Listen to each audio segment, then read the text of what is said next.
It is what it is. Hey, I saw the results. I still woke up and chased. I'm hungry for this. I'm hungry for this. I want the world and everything. And I just told my girl I love her. Say she loving me, but she mad at me. So she spell it L-U-V. Living lavishly, walk around in double C. Got no salary, everything I kill I eat. They all doubted me, till they see me on the screen. They all proud of me, same people that ain't believe. Burning calories, running shit up with my team.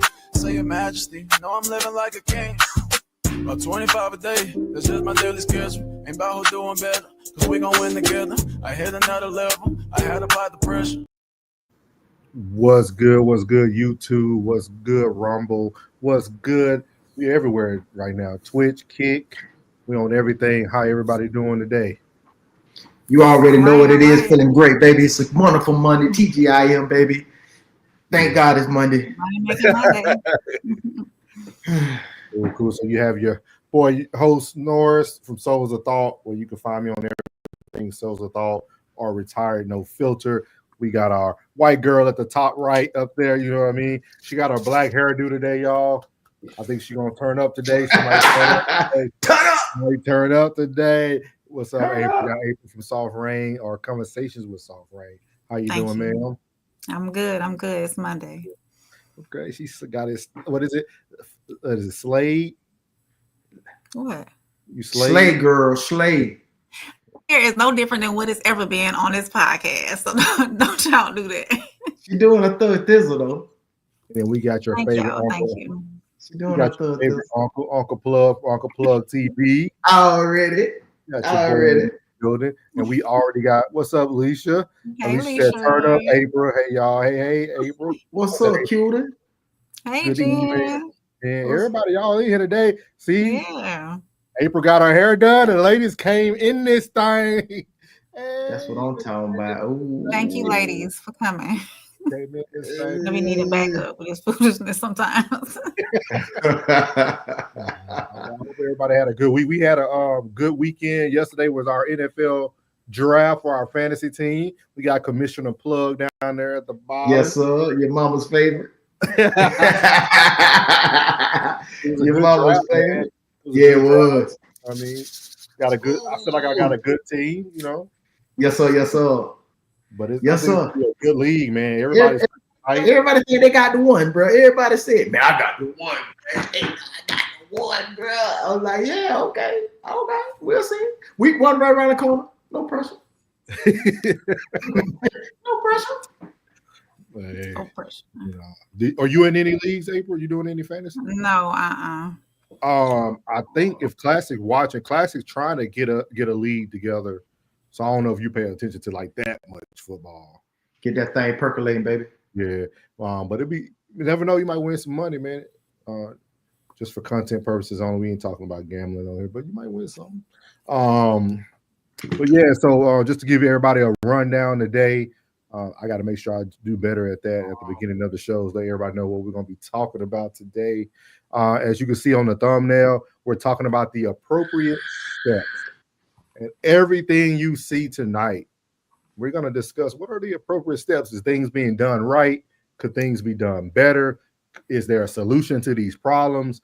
And that's what we're here for on the No Middleman podcast. What episode is this, y'all? I forgot to put I think 17 or 18. Okay, bad. It's 17 or 18. Soft Rain said, welcome everybody. While you're here, tap that like button for show because that's free. Drop a comment. That's free too. In the chat and subscribe. You don't want to miss our next live. Let's go. And make sure y'all share that. Yeah, they in here. Yeah, so our first topic of the night, man, we're going to actually be doing a little icebreaker tonight. This icebreaker is going to be about the topic at hand. Everybody knows Shedeur Sanders is considered the third QB on the depth chart. It was a big deal. I don't know if anybody watched his game on Saturday. He did not play well. He did not perform well at all. Some of the things I even talked about earlier in his first preseason game, you really got to see it come to head. So we're going to actually let you guys hear a little bit of what Coach JB, that's Sean King on this right-hand side. For those who don't know, Tampa Bay fans know for sure. Sean King was one of their quarterbacks there He was probably about 200 pounds lighter back then, but he was actually a pretty decent quarterback. And then you got Coach JB and Smitty. Coach JB played a little NFL and a little. He was like one of the top college quarterbacks in his. I think it was D1 in Cali. But here we go. We're gonna hear what they got to say, and I want to hear y'all opinion. Crazy. You can't go against prime sexuals. Then you're fucking racist. Then you're reverse racism, and it's everything. It's crazy. The guy's not very good. If he didn't have the last name Sanders, he wouldn't even be in the league, in my opinion. His son, the other son just got cut. They're both fucking average. I watch simple plays, as you mentioned, layups. I've watched him miss those all day long, just with his feet and the ability to step into the pocket and not escape. Little things like that. I'm just like, dude, the guy's not very good. It is what it is. That's why they led the nation in sacks in Colorado. Go ahead, Sean. Give everyone. We got 2,500 people in here, or we got 5,000, 7,000 really. Shout out to the people in the chat. Yeah. How many likes we got, guys? How many are they hitting the like? I think we just hit 1,000 though. We just hit 1,000 likes. Give us an update on like. The show's damn near grown, Sean. The show's damn near grown since you've The been show gone. has grown a lot since you've been gone. I don't know what that means, but it's grown. Fuck you, Smitty. Anyway, Shador Sanders. Yes. I disagree slightly with JB because I don't think he sucks. Thank you. I think he I'd say he's average. I think he has a skill set if he does everything right to be a good starter in this league. Oh, I see what you did. The thumbnail does say he sucks. All right, go ahead. You're right. The problem with Shador is he's emotionally immature and he doesn't realize it yet. I don't know how he does it. Because he operates in such a bubble, he's surrounded by so many apologists. He's always been in a position where his dad was the ultimate authority, so he's never had to be, I guess, I don't want to say humble because I don't think humble is the right word, but he's never had to be accountable for his behavior and his actions. Because he never had to compete for the spot. But I'm talking about just the emotional maturity part. Like, you're not going in the game for the 2-minute drill, so I'm going to walk to the end zone and back with my helmet off by myself, kind of the me thing. But if you go back to Colorado, after the Colorado State game, getting into it with the quarterback, at the Nebraska game, walking off the field before the game was over. Like, there have been like these kind of childish reactions, throughout his career that he's never really been accountable for. And if I knew him, I would tell him this. You did exactly what the Cleveland Browns were afraid you would do. The minute that you didn't agree with something that they did, instead of handling it like a true pro, you kind of went back into that, woe is me, I'm the victim, everybody's against me. And prime sexuals, Shador sexuals, please stop talking about when he's in the game. Every rookie quarterback in this draft has played in the game with guys that are probably not going to be on the team. Jackson Dart came in third. Tyler Shook came in second. Yeah. Like, all the quarterbacks in this draft have had to endure and go and compete in the same environment. The thing that I'm looking for is, if you are an elite player, if you are legendary and you're on the field with guys that aren't going to be on the team, then you should look elite and you should look legendary. Like, Smitty, if you're a hooper and you go to the Y and you playing with a bunch of cats that ain't that good, you should still look like a hooper. Because basketball is different. It's not the ultimate team sport. If I'm a quarterback, I need my O-line, I need my receivers to get open. You should know this more than anybody. If my O-line is shitty and my receivers is about to be working at Walmart and Costco and I'm throwing the ball to them, they can't get open, it makes it tough for me. Now, I'm not blaming it all on them. Shador has to be better. I'm saying that. But we over here evaluating how he walked off and now he turned it. So what the hell are we doing, Sean? Body language and mannerisms don't matter in pro sport. We overreading it. We're over-evaluating right now because he's Shador Sanders. Okay. Tell me how Shador walked off. I don't know. If you're going to be an apologist, then tell me this. Name the top 10 quarterbacks in the National Football League and tell me which one of them behaved like that. But have I what, just walk down? No. What did he do? He didn't do anything. I'm just saying it's a team game. Right? You're mad that you didn't get put in the game. So in the middle of the game, before the game's over, I'm going to walk to the end zone and walk back. In and of itself, it's not, a fireable offense, but it also demonstrates emotional immaturity. So what about when Tom Brady throw his helmet and throw his... So as you can see there, the reason why I wanted to play this video tonight is because a lot of people, when they talk about Shador, where he is on the depth chart, the things that happened to him in the draft. A lot of people only talks about his game, but people rarely talk about his behavior. And I thought it was a very interesting take, especially coming from Sean King. I don't know if you guys seen the content I did early in the year. Sean King was the one who said Deion Sanders was kind of like similar to Donald Trump. So he talks about the family, but it's very interesting because I was actually saying this last week when I was talking to someone about Shedeur. Is we forgot that he was in a bubble. He was literally in a very isolated bubble where he could do what he wants to do, but things were prepared and things were served on a platter for Shedeur. Mm-hmm. And this again is coming from one of his biggest. This has been the hardest offseason for me because I had to really be transparent about my boy Shedeur because I love Shedeur. I've been following Shedeur since Jackson State. So anybody who knows me know I love Shedeur. I love the Sanders family. Big shout out to Bucky, man. Everything I share, he shares it back. Big shout out to Bucky. So, but with that being said, I thought it was very interesting because we don't think about that. We don't think about the bubble that he's in that kind of creates the mentality and the thought process of people.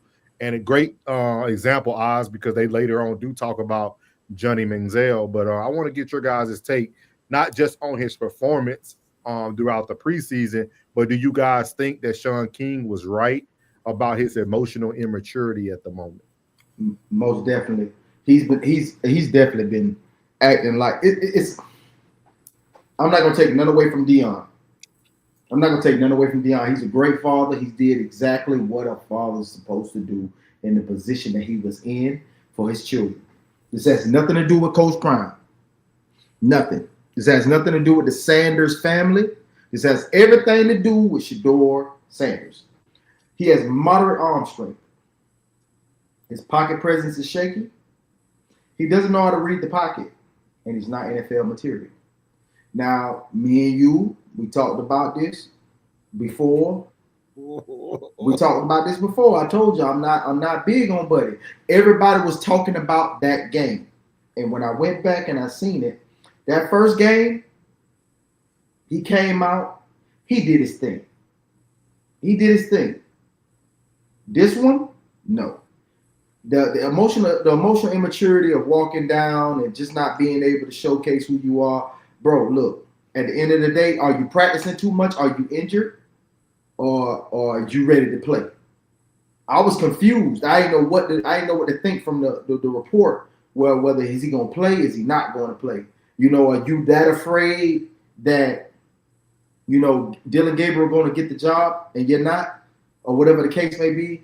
Either way, if you're like that, hey, what you've shown and what people believe that you can be, it will show.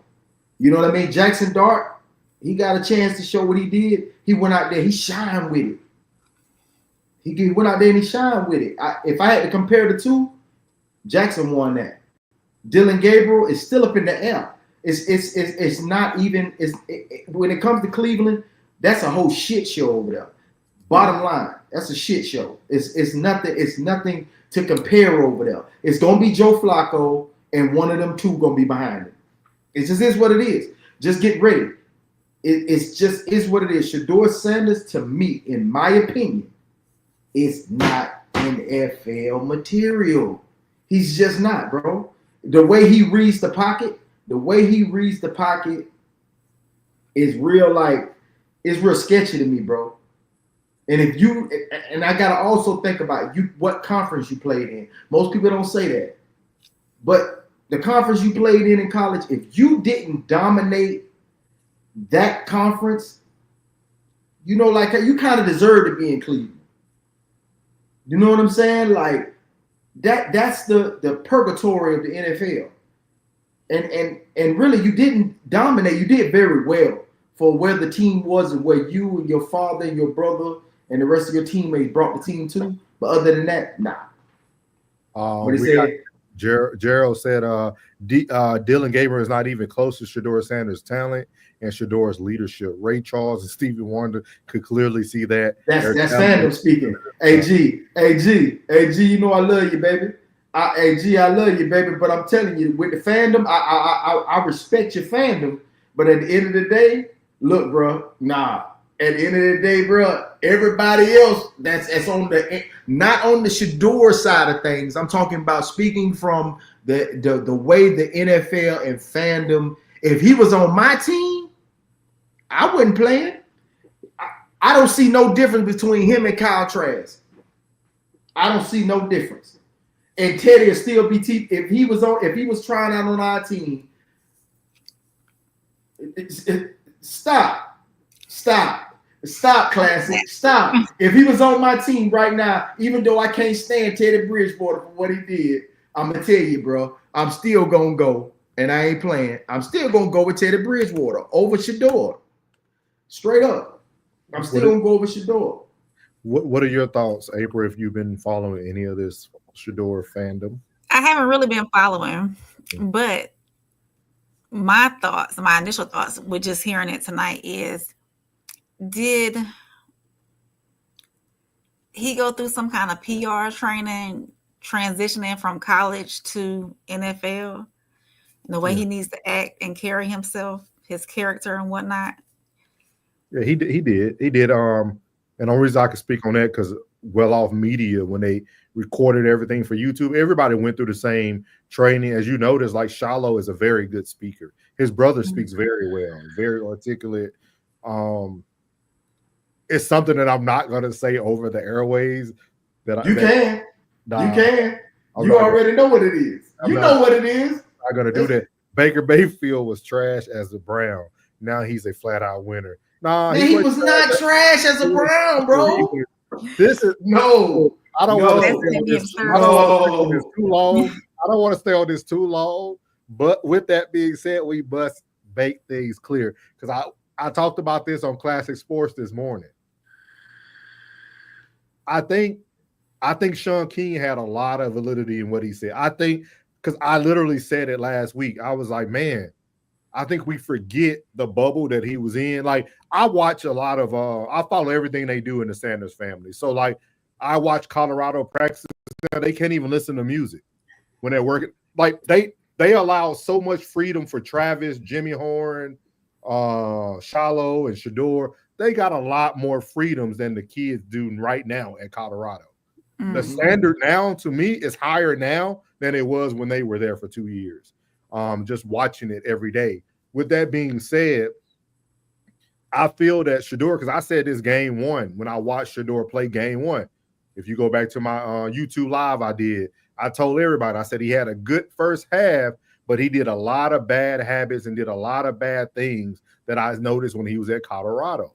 And people don't understand that it's a difference once you scrambling in the NFL where a 365-pound man can still run a 4.5, 4.6. It's a totally different ball game with how fast the game is moving. I don't think he's ready for the speed of the game at this moment. And then they pointed out something this morning that I thought was very attractive was Shador reads the rush because he's so afraid of the rush that he doesn't pay attention to the coverages. Because if he pays attention to the secondary, he will be able to read and react. But he's so focused on because he got hit all the time. He almost got PTSD from college. Like, for real, he got murdered. Yeah.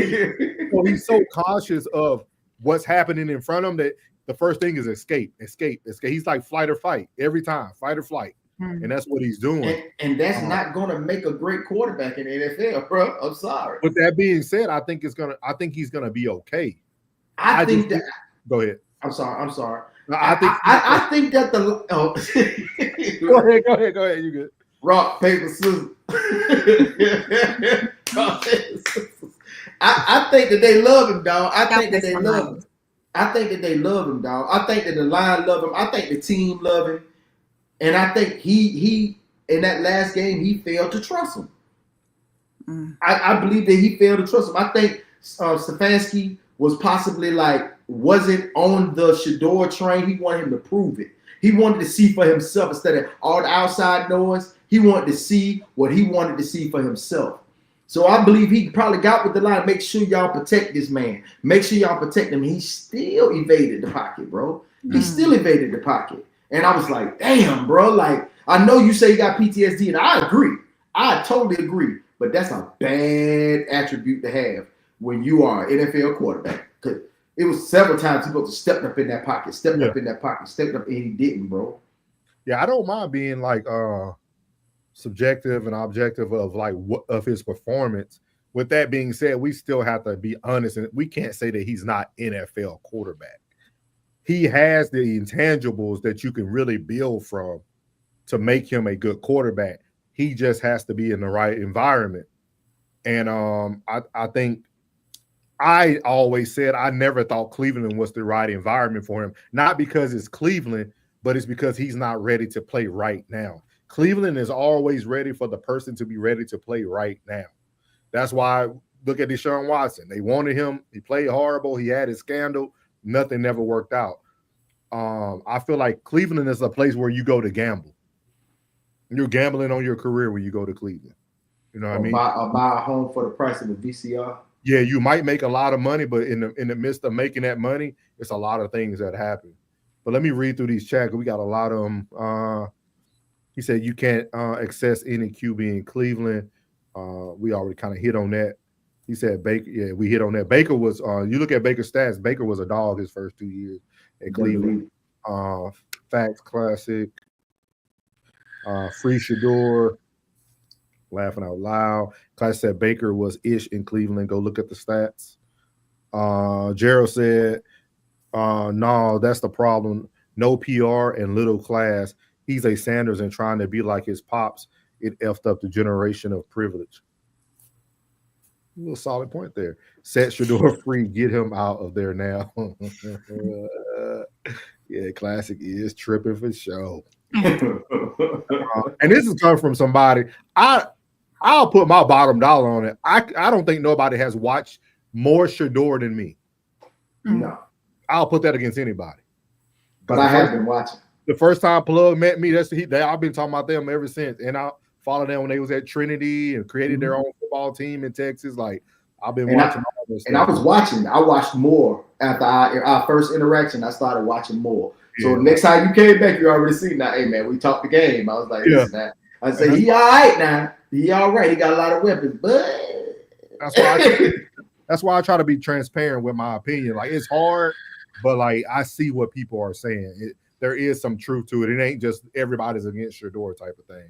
Sanders is junk. He's like what was that QB from San Diego back in the day? Who you talking about? Phillip Rivers? My Phillip Rivers, are you tripping? Like who else? Who else we got? Drew Brees was there before him. Harbaugh was there, wasn't he? Yeah, that was a long time ago. Lord have mercy. What are you talking about, Ozzy? He said Shador is not a Cleveland Brown. He is a hostage. He's a hostage. Again said get Shador some time away from what he used to, and he will adjust. Definitely not ready for this year. Maybe not next year. He will come around. I agree. I definitely agree with that. G said facts. Kevin Stefanski is blank of a coach, and I think he'll. Yeah, and I looked up his stuff too on G. Kevin Stefanski he done created some good offenses and everything. 2 Coaches of the Year awards and everything. Class said he needs to get out of there and sit behind pure pocket passers, Goff, Dak, Stafford. Classic. I think me and Plug cracked the code during our last show. Yeah. I think we said the perfect spots would be the Rams, like you said, Goff. No, Stafford, and then who else we said? Miami. Miami will be a good one. Miami. and LA. So I said, yeah, Jen, he will come around and go play in the CFL. True. It's not with all this talent that's coming, especially next year. What's coming out next year? Shit. But hey, all them slides that we talking about, it's gonna be a lot of people going boom, and then new shit coming in. This the class he had to come out. He couldn't come out the year before.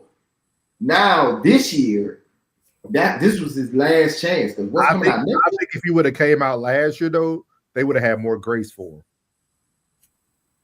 him. He probably because everybody was focused on Caleb Williams.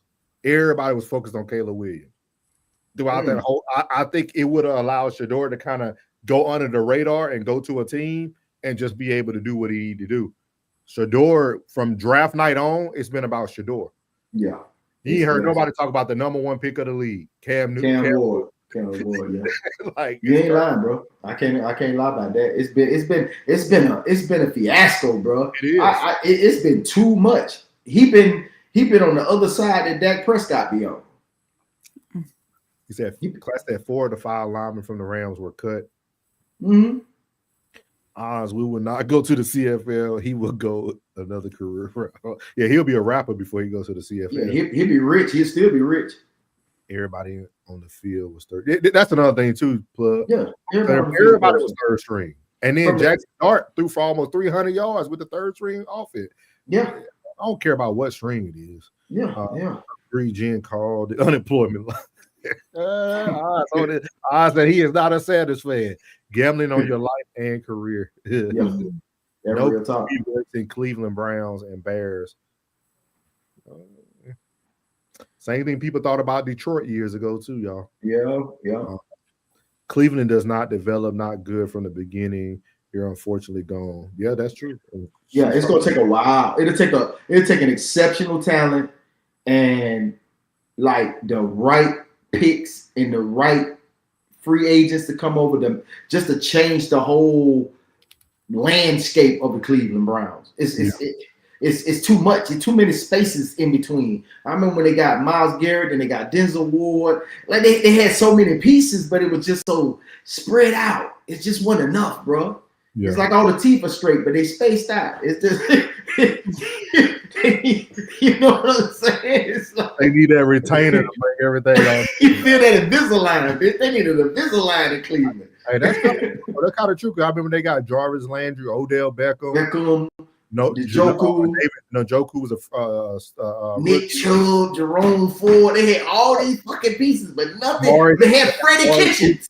But they had Freddie fucking Kitchens. Maury Cooper, too. Yeah. But they had a squad over there. You tripping, Class. Yeah. I can't agree with that one. You tripping, Class. A bit. No, I'll find his name. Man, y'all was going. Oh, Ron. He said Ryan Lee. Yeah, Ryan Lee for a crackhead. Ryan Lee. Yeah, he was a crackhead. He went to jail. Because he couldn't sustain all this. He couldn't sustain all of that pressure. That pressure got to him, man. All that pressure, man. You being the number one like Shador, man, you got to give him something. I know he's emotionally immature in a way, but he's been in front of that camera for a long time. He said, I don't ask God for much, but tonight I'm praying to end world hunger and for Shador to get it. What we gonna do it, bro, man? What we gonna do it, Classic? April is patiently waiting for us to move on. She knew all that. We gave her the heads up. We gave her the heads up. Yeah. We had to get our little sports segment in. Alicia, Shador's top 10. Shador is extremely mature. All right. Alicia, tell them you didn't see it. I'm not falling asleep. I think just the way my eyes look sometimes. All right, but that's a good one. That was a good icebreaker, man. Good icebreaker. We'll get off of it so April could have something to enjoy. But I don't know if she's gonna enjoy this next one either. We doing this for you, Oz. This next topic right here. Oh, y'all know I have to keep mine limited, but I will say something. Okay, we're gonna do this for old Oz, man. We're gonna be talking about what's going on right now with Governor Wes Moore and President Trump. There's a lot going on in politics. I'm gonna run through these 2 quick videos so y'all can get a little brief of what's going on with that. And then again, if you guys look at the thumbnail, it's talking about the appropriate steps. Every topic we talk about tonight, we're trying to figure out what are the appropriate steps for every situation that we have going on. So here we go. Is Maryland's Wes Moore the nation's worst governor? That's a provocative question raised in a new op-ed sharply criticizing Moore's handling of state finances, crime, and accountability. Fox 45's Rebecca Pryor spoke to the local economist who wrote it and asked the governor's office to respond. Yeah, despite recent polling showing that Moore maintains a high approval rating, This economist argues Moore is Maryland's biggest letdown. Frankly, our economy demands. When Maryland Governor Wes Moore took office 2 years ago, pledging to tackle education, the economy, and public safety. Let's lead. The stakes were high and expectations even higher. I mean, no one has a resume like him. You know, best-selling author, Rhodes Scholar, military service, investment banker. But registered Democrat and local economist Anaban Basu now saying Moore's performance has fallen far short. In an op-ed published in the Baltimore Sun, Basu dubbing him America's most disappointing governor. The last 2.5 years have been tough on Maryland. Many people have moved out. Job creation has not been strong. And of course, we got that debt downgrade. Basu noting in May, Maryland lost its coveted AAA bond rating, a perfect credit score the state held for more than 5 decades. The ratings agency citing budget concerns, while Moore labeled it a Trump downgrade, arguing it was brought on by mass firings at the federal level. It is very clear that the impact of the Trump administration, that the impact it is having on the D.C. region and on Maryland, by extension, is real and it is severe. But Basu points to red flags raised in 2024, the state's financial outlook slipping from stable to negative. So that's that part. I'm gonna go ahead and switch it over to this next part with them beefing. So we're gonna hit this real quick, and then we're gonna pick a date next month and attend one of Baltimore's public safety walks. The invitation then attend city. In a letter sent to the White House, he told Mr. Trump to pick a date next month and attend one of Baltimore's public safety walks. The invitation came after the governor had harsh words for the president at an event this morning at Pimlico Racetrack. This is a community that does not look at Baltimore like a punchline, but looks at Baltimore as a source of inspiration. And so I do want to be very clear. If you are not willing to be part of the solution, keep our names out of your mouth. Specifically, Donald Trump, if you are not willing to walk our communities, keep our name out of your mouth. Moore and president have been at odds over public safety since last week when Trump announced he was deploying the National Guard to Washington, D.C., and said that Baltimore, along with other cities, are, quote, so far gone. Moore hit back, saying homicides in Maryland are down more than 20%, and Baltimore is seeing one of the lowest homicide rates in 50 years. Moore made the cable TV rounds, and the president noticed an event at the Oval Office last Thursday. He called Moore that character and said, quote, he's not presidential timber. The White House has not commented on today's invitation. The last time President Trump was in Baltimore was September 2019 to speak at the Republican congressional retreat. All right, so if you see there, we got a little beefing going on with Governor Wes Moore. Shout out to Uncle Plug TV for being tapped in to Souls of Thought, man. I talked about this a year ago. I called this over a year ago. This is why I always tell people, pay attention. I told y'all he was trying to give everybody these stupid teacher jobs, people who lost their federal jobs. You think people are going to take a 6-figure pay cut to go teach education in a city that's ridden with crime and half of the kids don't even participate in classes? No. Like, it makes no sense. He's just the next best thing that looks like Barack Obama, and that's what they're trying to sell to y'all. And then I don't understand why black people think just because somebody don't walk through your hood, you can walk with these people every day and still not help them. So we as black people are starting to get things misconstrued with what help really looks like. Help is not just somebody walking through your neighborhood because they're safe because they have over 100 people with security around them. Like, that's not walking through a hood. Like, that's not how you give back. We can say what we want about the last topic, but Shador Sanders showed how you give back to the hood in Cleveland when they had that fire at that apartment. Use his own money to supply everything. That's how you give back. Before we get started, I'll get y'all opinion. Classes had people still gathering and walking to try to fix stuff. People are so stupid. Trump finna slide on it. Yep, yes, he is. He gonna be in Chi-Town after Maryland. I said, my good Lord. That's what I say every day, Oz, when I see us. Black people voted against Christ at 87%. we aren't serious. Yeah, my boy Classy hit on that today, and he was passionate about it. Shout out to Jessica Lights. She said these black dudes are literally just trying to make black women feel insecure to other races or women. Then you wonder why we can't trust them as far as we can throw them. Let me read that one more time because let me read it. Go ahead. These black dudes are literally just trying to make black women feel insecure to other races or women. Then you wonder why we can't trust them as far as we can throw them. Baby, this ain't the first. This ain't the probably first. read the description, and then we're not talking about that just yet. Ain't this? She was here before, baby. You've been here before, baby. We'll come back. We'll come back to her. No. I want. You want the link, baby, so you can come on up here. I want to. You got to come to the front of the congregation. This is the second, third time you done been in here. Yeah. You trolling heavy. Hey, we're gonna put big trolls up here for you, baby. Put big trolls up here for you, baby. What you trolling? Yeah, she's been swinging about the topic, but we ain't got to that yet. But we'll get to it. So if you stick around for the next segment, you will be there for sure.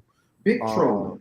I said any Democrat ran city is the crime is a joke. This man reminds me of he is a black version of Newsom out there in California for sure. Yeah, he said she came in swinging plug. Yes, sir. Them trolls. Somebody wrenched me up. You got to show me how to do that again, Classic. Go ahead. You supposed to give me one, but you never gave me I need one. to give all y'all one. Go ahead with y'all thoughts and opinions on this. Do y'all feel like Wes Moore is doing the right thing by going against President Trump and not bringing the National Guard in to clean up, or what? At this moment, no. That's all I have to say. Yeah, she can't speak too much on that. So go. What you got? I would say the only thing he did was put him on notice. That's about it. I mean, other than that, it's like caught crying wolf, they say. Yeah. Crying wolf. I hear you, bro. But at least your people know you're fighting. You're gonna get another turn. At least your people know you're out there talking loud, speaking loud. And going on walks. Good luck for you, man. I hope you got some Brooks on, or some Sauconys, or some some Hokas or something. You know what I'm saying? Hope you got on some comfortable footwear while you're out there walking through the hood. Saucony. I thought it was Saucony too. I thought it was Saucony. Yes, it's Saucony. It's Saucony. Yeah. I just like I'm disappointed. Adidas is not Adidas. Adidas is Adidas. Adidas. Yeah, Adidas.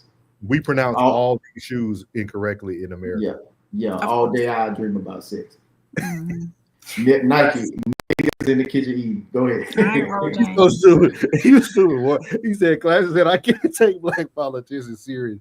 The amount of compromising they have to do is crazy. It is. But Class, this next topic gonna hit home right with what you said. I said no, I don't like the natty being brought in, but Americans need. Yeah, that's what I said. I tell people all the time when you go look at the crime numbers are down, the number of weapons they got off the streets in DC, people are really loving it that they can walk around their city. No trash, no homeless, no crime. I think people won't understand it until those National Guard people are gone and things hit the fan again. But yeah, he's supposed to be next in Chicago, and he said also, well, it looks like he ain't gonna let him come to Baltimore. But well, it's just that thing where people just don't understand until they get older. You know, the only ones that probably don't like it is the one who still like chaos. You know what I'm saying? They still, like they scared to go outside, but deep down they kind of enjoy it. They get a kick out of it, being in Beirut, bitch. It's crazy, man. It's crazy. But people, I think Classic says it the most. Most people hide in plain sight. When you clean up a city, the crime can no longer hide. And that's the biggest problem. We all know this. Well, people who are familiar with the streets at all, like you can't just be standing outside no more. You can't be serving up your customers. Everything looks obvious now, right? Because everything is clean. Back in the day, you had the homeless man laying on the ground at the Metro. He might not even be homeless. He could be serving people right there. He could. Yeah, now you got to be creative. Now you got to be creative with your hustle. Get more creative. You know what I'm saying? Sell some tater chips with it in the bag. I said he wished Dr. Ben Carson was still in the game. They don't want that, man. They call him Uncle Tom and all that stuff. So we don't want change, man. We just want to keep knocking our head. That is their norm. That's very true. Y'all remember the HBO show, Yes, Sir, Omar? Yeah. If I'm reading the newspapers, it's the same. Big facts, big facts. So I'm assuming we can agree on this as a team that we don't feel like he's moving in the right direction. But I will tell y'all he will be one of the possible candidates moving forward. And I talked about this a year ago. So if you get a chance, go back on my channel. I talked about old Westmore. People don't know. See, I ain't in the military no more and everything. I know him personally. I was on their campaign. I knew everything about him. I'm asking why I left their campaign team whenever y'all get a chance to talk to old Westmore. He a freak. He a freak, bro. Huh. What does record look like? He a freak? No, it ain't that, man. They're not really there to help people. They're not there to help their own people. It was a situation that came up in a part of the city. I recommended that we go out and supply these people with goods and services and the things they need. They didn't want to help. They felt like they'll be stepping on the toes of the other politician that never helped the community. And I asked them, when did helping people become politics? Ooh, that's humanity. Hey, Oz, I want to give a special shout out to you, Oz, man. You are who you are, bro. You stand on your shit, bro. Oh, yeah. Absolutely. Yeah. Yeah. When I see you, bro, I see them strength shoes they used to sell in the East Bay book. The ones that got your calves big, make you feel like you could dunk something. You know what I'm saying? Like you stood on something. I see the white Nike Monarchs. I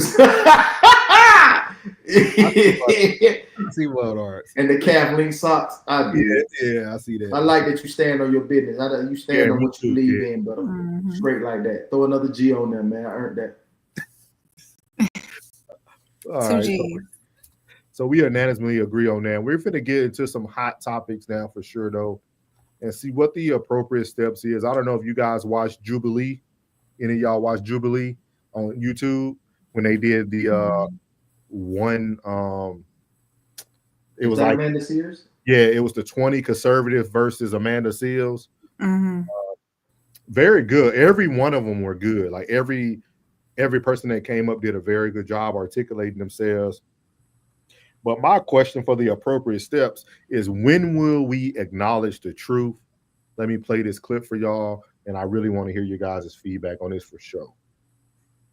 So I'm not debating that there are not factors at play, but because I've lived the experience as a Black woman, losing my father to be murdered by a Black man, walking down the street, by the way. No worries, thank you. But walking down the street in inner cities and different things, knowing that it's more likely that my own brother will rob and rape me than a white man or a white officer, we got to be real. What's your proximity to white men in the south side of Chicago? Are there even white men around to rob and rape you at the same rate that there are Black men? There are white men around. At the same rate. There wasn't a lot of Black people in there, but then that doesn't justify the fact that we're destroying each other. So even if we get to the root, like we can agree on that. Okay, because I feel like a lot of nothing times justifies. like, well, I'm not a liberal.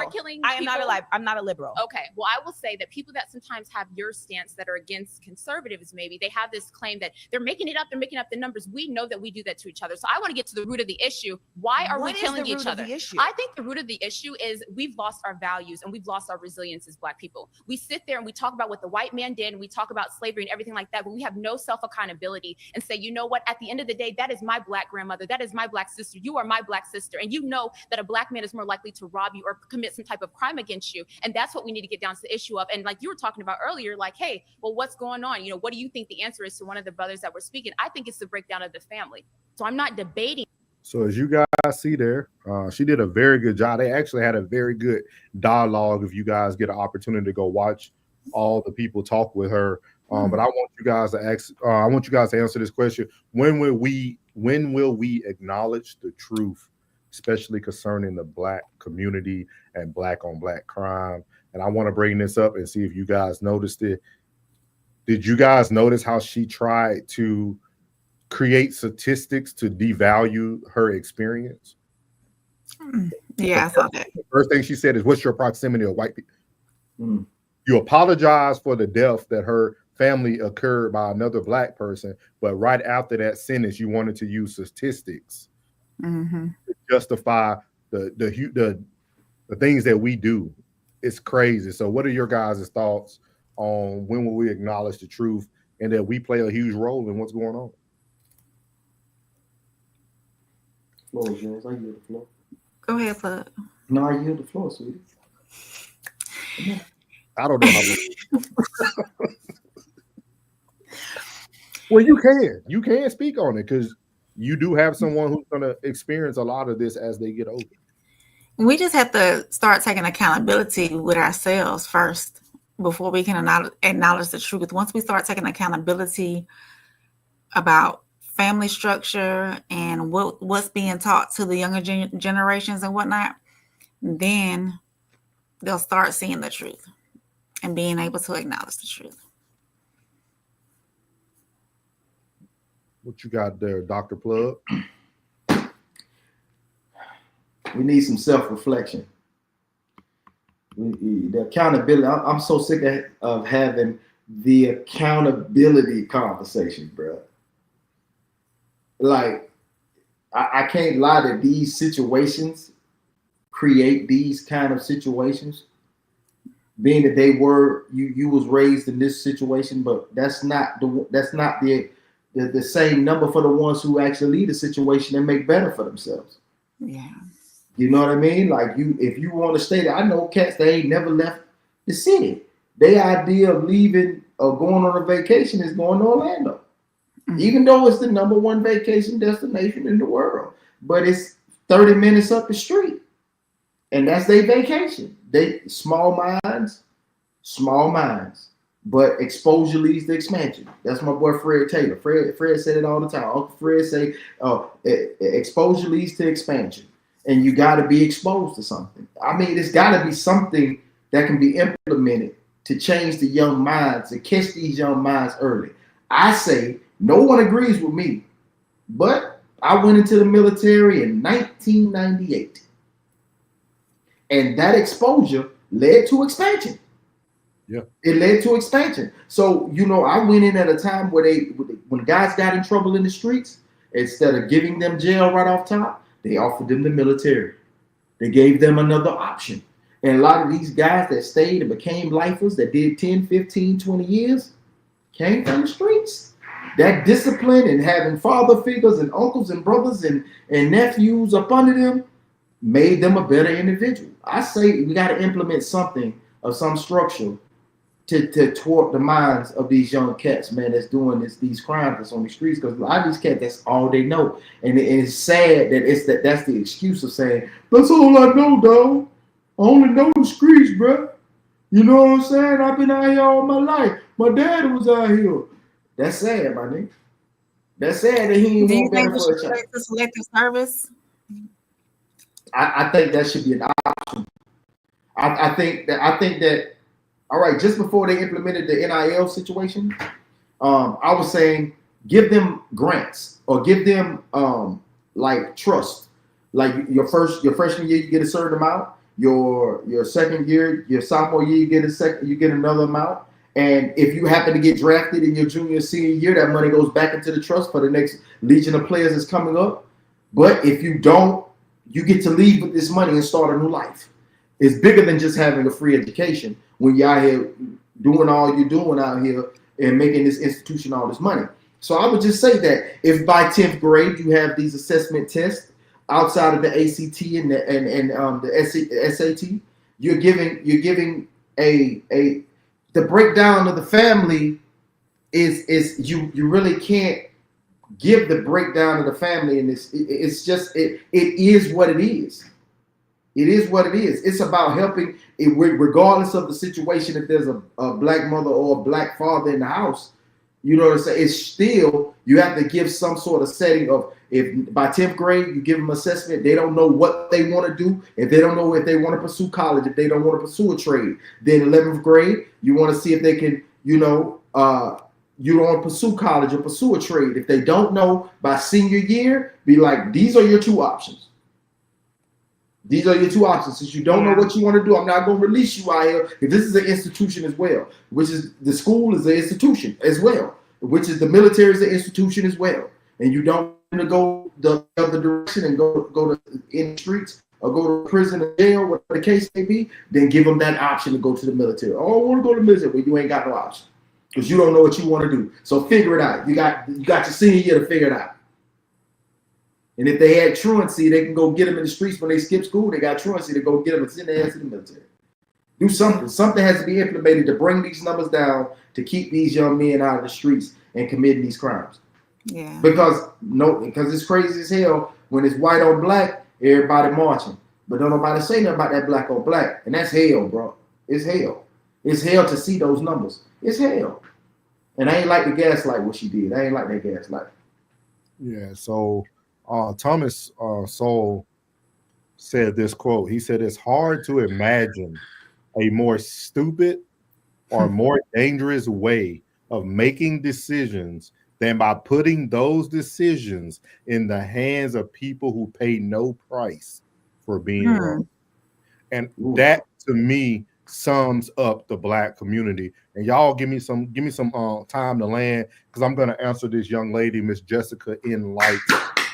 The breakdown of the family, pure facts. How are these dudes already in black politics yet encouraging the breakup of the black family? Baby mom, we not one time ever on this show encourage the breaking up of black families. Just because you read a title and it clickbait your ignorant ass to click on the link does not mean that we're talking about breaking up families. Get some context behind what the content is actually talking about. Secondly, everybody keeps acknowledging facts of pure family.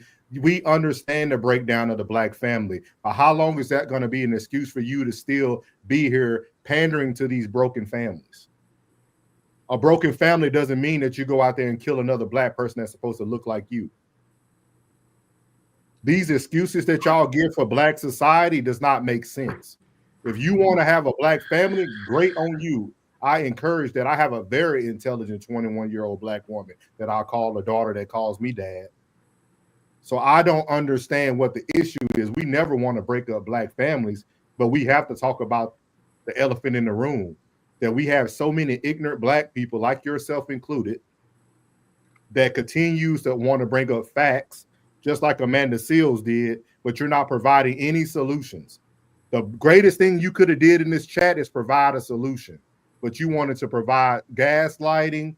You want to provide a victimism. You want us to be, you guys, I guarantee you drive a black Altima, front bumper gone, lace front pulled up. That's why you don't have a picture in your profile. Picture of your car. Natural born. Whatever you want. You're talking to a black male who did 20 years in the Air Force, who has seen the world, who has retired, who lives a comfortable life. I'm not here to break up black families. And, Never. So thank you to Miss Jessica Enlightened. Yeah, she's not enlightened at all.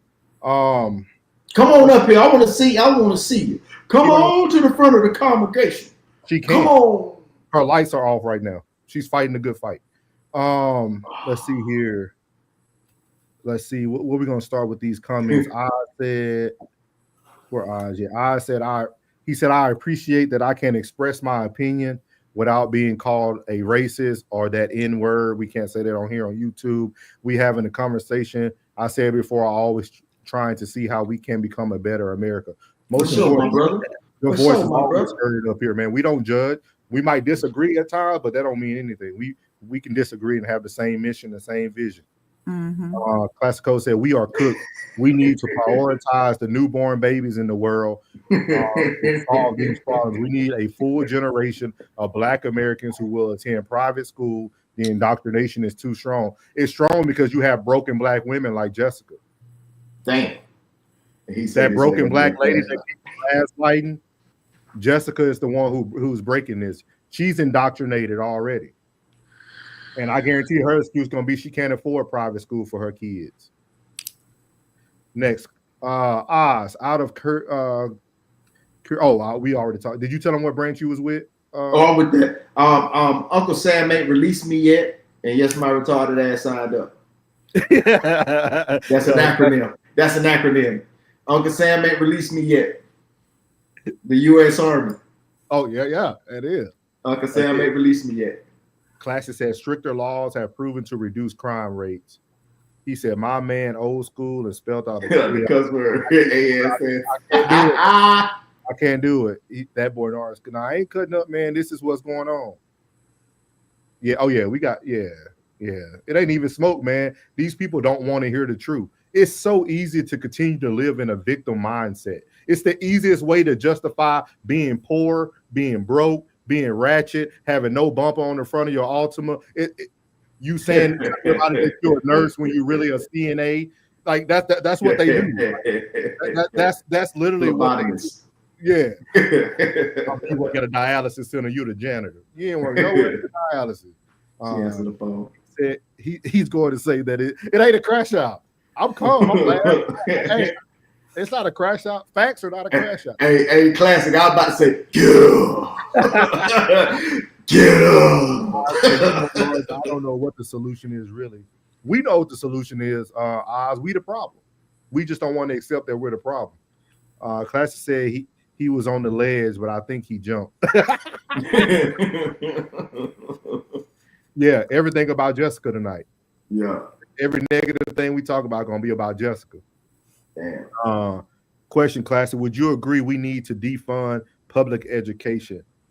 I wouldn't say defund public education. With that being said, I would highly encourage people to watch Waiting for Superman.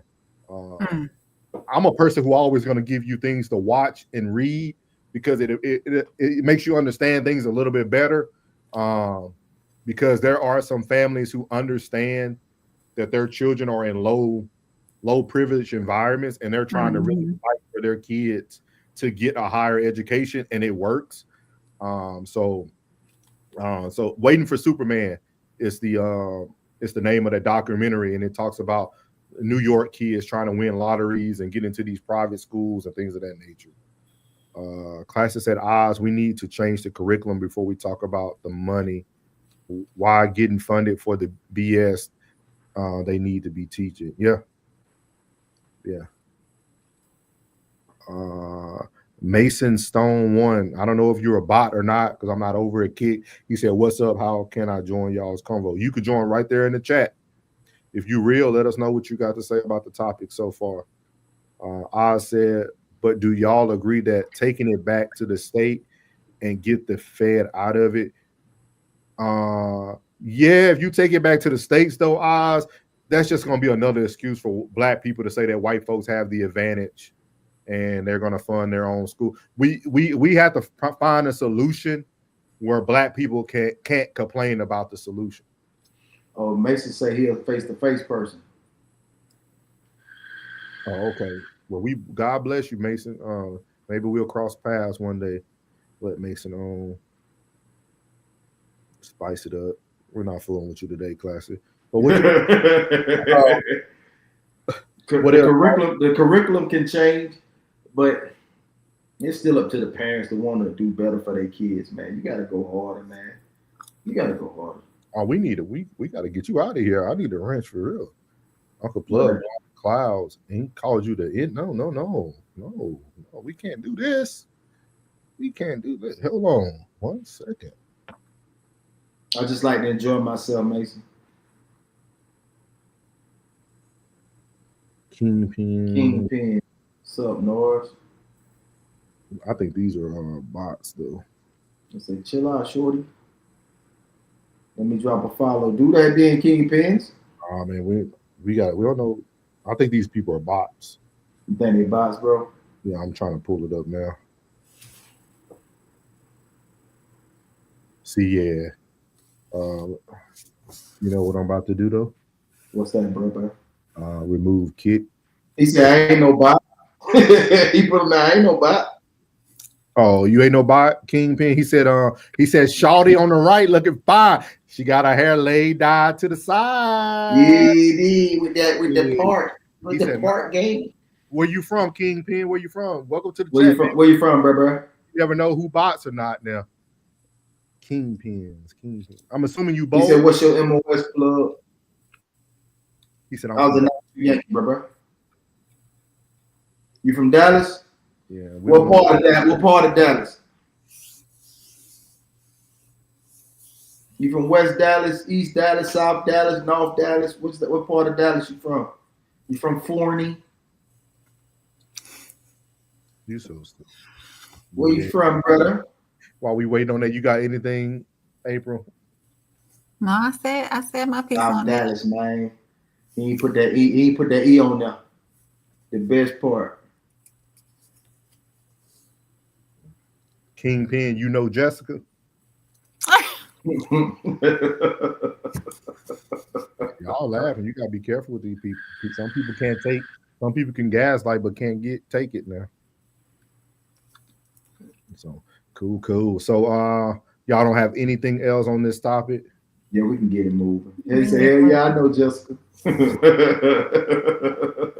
Jessica, my nigga, y'all relax on her name. I'm not a bot either, y'all. No, Jessica, you're not a bot.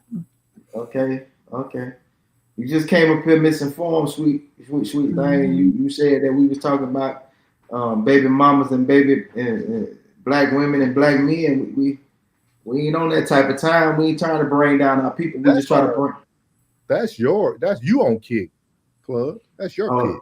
That's my kick. That's your kick. Sure. Yeah, that's your kick.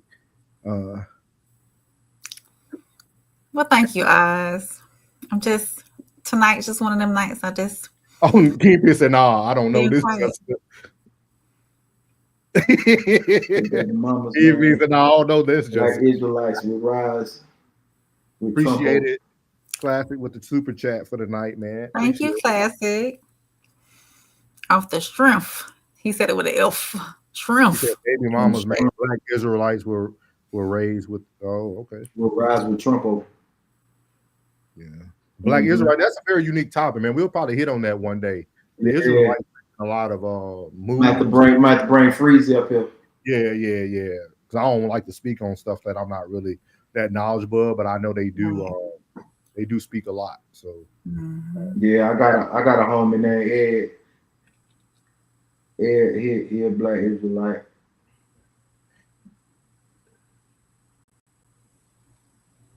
He said, you know, C-No from Prison Break. You remind me of him low key. Hold on, let me see. That's gonna be his new nickname now. He trying to be funny. Hold on, let me see there. Hold on. Let's see who C-No is. Let me Google C-No. Y'all boys off the chain. Stop playing with me, Kingpin. You talking about put it up on the screen or let us see. Let me see. Yeah, put it on the screen. Y'all ain't gonna play with me tonight. Y'all ain't really see what you just started, Kingpin. See what you just started. He talking about this guy. Hold on one second. Let me pull it up. Kingpin playing, man. Let's see. He talking about this guy right here. He talking about this guy that be on all the movies. Oh yeah. Oh yeah. Yeah. That's him on Prison Break right there. I blame my barber if I look like him. Don't do that. He said that's a compliment. Yo, he could have called you T-Bag. I never watched Prison Break. I ain't never watched it, man. I ain't never watched it. Nah, that's funny though. We finna move to this next topic. While y'all in here, man, y'all stay tuned. We about to move to this next topic. This might be something that she likes. This next question, what's the appropriate step? It says, are women faithful to love or their feelings? Wow. I'm gonna play this video for you all. He's been cooking right now. I don't know if y'all know this gentleman. I'm gonna pull him up for you. He's been cooking. A gentleman in the green right here in the middle. Make sure I start on the right part. This doctor, he been cooking lately. So let's see. You got the Lamborghini logo in the back. Or now you're basically saying I can't even submit or love a man until he makes X. You didn't just come up with that on your own. So now your definition of love is not even just being led by your feelings and emotions. Now it's being led by external things that has nothing's actually going on between me and you. So I'm going to tell you what my personal made up definition is right here in the moment. Yeah. Love for me is the ongoing commitment to stay, to serve, to provide, and to nurture. Period. That's love. Everything else we're adding are bonuses. Ongoing commitment, the intentional decision to continue to serve, to protect, to provide, and to nurture. That's love. So everything else we're doing when we're in and out of relationships and putting all these crazy lofty standards on each other, everybody can do that. But for me, I think that's a base foundational level that you can clearly see whether or not he's loving you or not. I can clearly see whether she's loving me or not. Does that make sense? Real quick, she had a disagreement because I get what you're saying. You said it's not true how a man see women for feelings earlier. Yeah, I was just saying that because if I can't speak for everybody. I can only speak for myself. I just feel like if you actually love somebody for who they are, it's like, it sucks. We're about to say this, but if I love somebody for who they are, no matter what they do to me, I'm gonna continue to love them because I'm not just loving my feelings for you. I love you as an individual. So if I love you as an individual, that means I accept you and all your flaws no matter what. And despite how I feel like I'm not too into social media. I try not to be because that is kind of like the disruptions of relationships and you're constantly comparing other people and that goes for both. So if a man is saying, okay, he can give this to her, but I can't do that for my girl. Now and I don't need whatever you're giving to this woman. I don't even know her. I don't care what she's doing. You know what I'm saying? So I feel like for me specifically, I love people for who they are. Obviously, if you upset me or whatever the case is, we're going to have to take our space. We have to be alone. We need to think before we can come back and be in union together and actually have a conversation. But if I don't love you for who you are first, I'm not going to get myself in feelings about you. And then now I'm kind of using my feelings as like a control mechanism in a way. And I'm sure we all have been there where it's like we feel crazy, but it's like if I'm like, and this happened to me recently where it's like I felt like I like somebody so much, I'm there so deep that I lost myself. And then it's like, oh shit. But then it's like I still love him. You know what I'm saying? Okay. I still love him like to this day, just like who he is as a person. So it's like somebody can even talk about him, and I would be like, I know I'm like, hey, he's like, DM I know, me, girl. I'm here, baby. I still love you. Hold on, real quick, just to respond to what she's saying. It's important in these conversations when we're talking about things in general, when we're not being specific, to take our own personal experience and project that onto society and everybody else. Right. If most women thought like you did, they wouldn't be initiating 70 to 80% of the divorces. So the reality is you may love people for who they are and be able to accept them in their flaws and their shortcomings and their low points. A lot of people are not able to do that. Gotcha, bitch. Now with men and women, that looks different in terms of that. I don't actually think it's a gendered issue. For men, I genuinely do believe the more that we're able to master and lean in on our purpose, our values, and our ability to maintain a commitment that we've offered to her, that is the ultimate form of us being able to show that we love this woman. For women, the ability to not be led primarily by her emotions when they are negative and still be able to show up, still be able to be present, still be able to cook, still be able to be nice and nurturing, even when she don't want to. And have sex. Okay? So as you see there, he's talked about that. And before we get moving forward, man, we're going to make sure people always respect everybody on the panel, man. We had to remove your kick tonight, Plug, because they were getting a little out of hand. So never disrespect, especially disrespecting the ladies on the panel won't happen. Sorry. Let me stroll this up, because I don't think mine was rolling with y'all's. Let's see here. While he's doing that, Classic said love is a little bit of everything and a whole lot of nothing. Classic said, is that ROI on the type on investment? Thank you. The return on investment on the type of love he's talking about is trash. Let's see here. Class said, as a man that prioritizes peace, I could do without highs if it means doing without the lows. Peace is in the middle. Okay. And then Classic, do you agree that every day is not going to be that solid peace that you're desiring? every day is going to be different. He said, I'm starting to think love is overrated a little bit. I've been told. It is, bro. It really is. We have our Jessica's back. She said, this dude is literally telling a room full of black women while black men don't want to date them, trying to build a sense of insecurity. He's not a brother. He's not intelligent. He's a tool. If you get a chance to watch, that's far from what he was doing. Yeah, go ahead. Go ahead. That's far from what he was doing. And you all out of context. Everything that you're speaking, you're dipping in at the wrong time, getting the wrong context. You need to go back, reset, erase your board, because everything that you've spoken tonight is not what we're even talking about. So but yeah, if you guys read the title of the video, Jessica, doesn't mean that that's the only thing that this video encapsulates. We're talking about a plethora of things.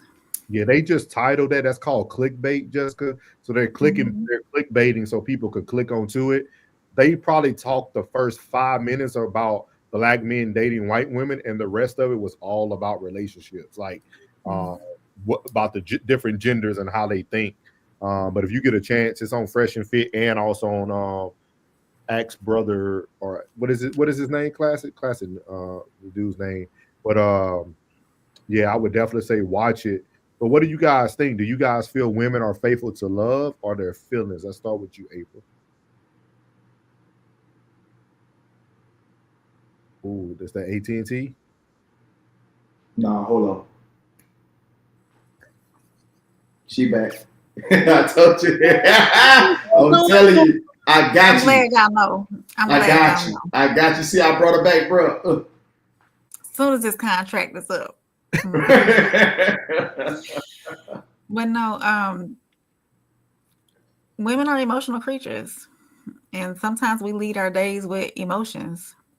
So just to answer the question plainly, they're probably more faithful to their feelings than they are to the love. And that's generally speaking.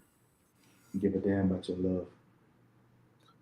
What you think, Plug? Because I know you said when Classic said that love is overrated or might be. What I function off of, bro. What, love? No, I function off that shit. I function off of loyalty, dependability. You know what I mean?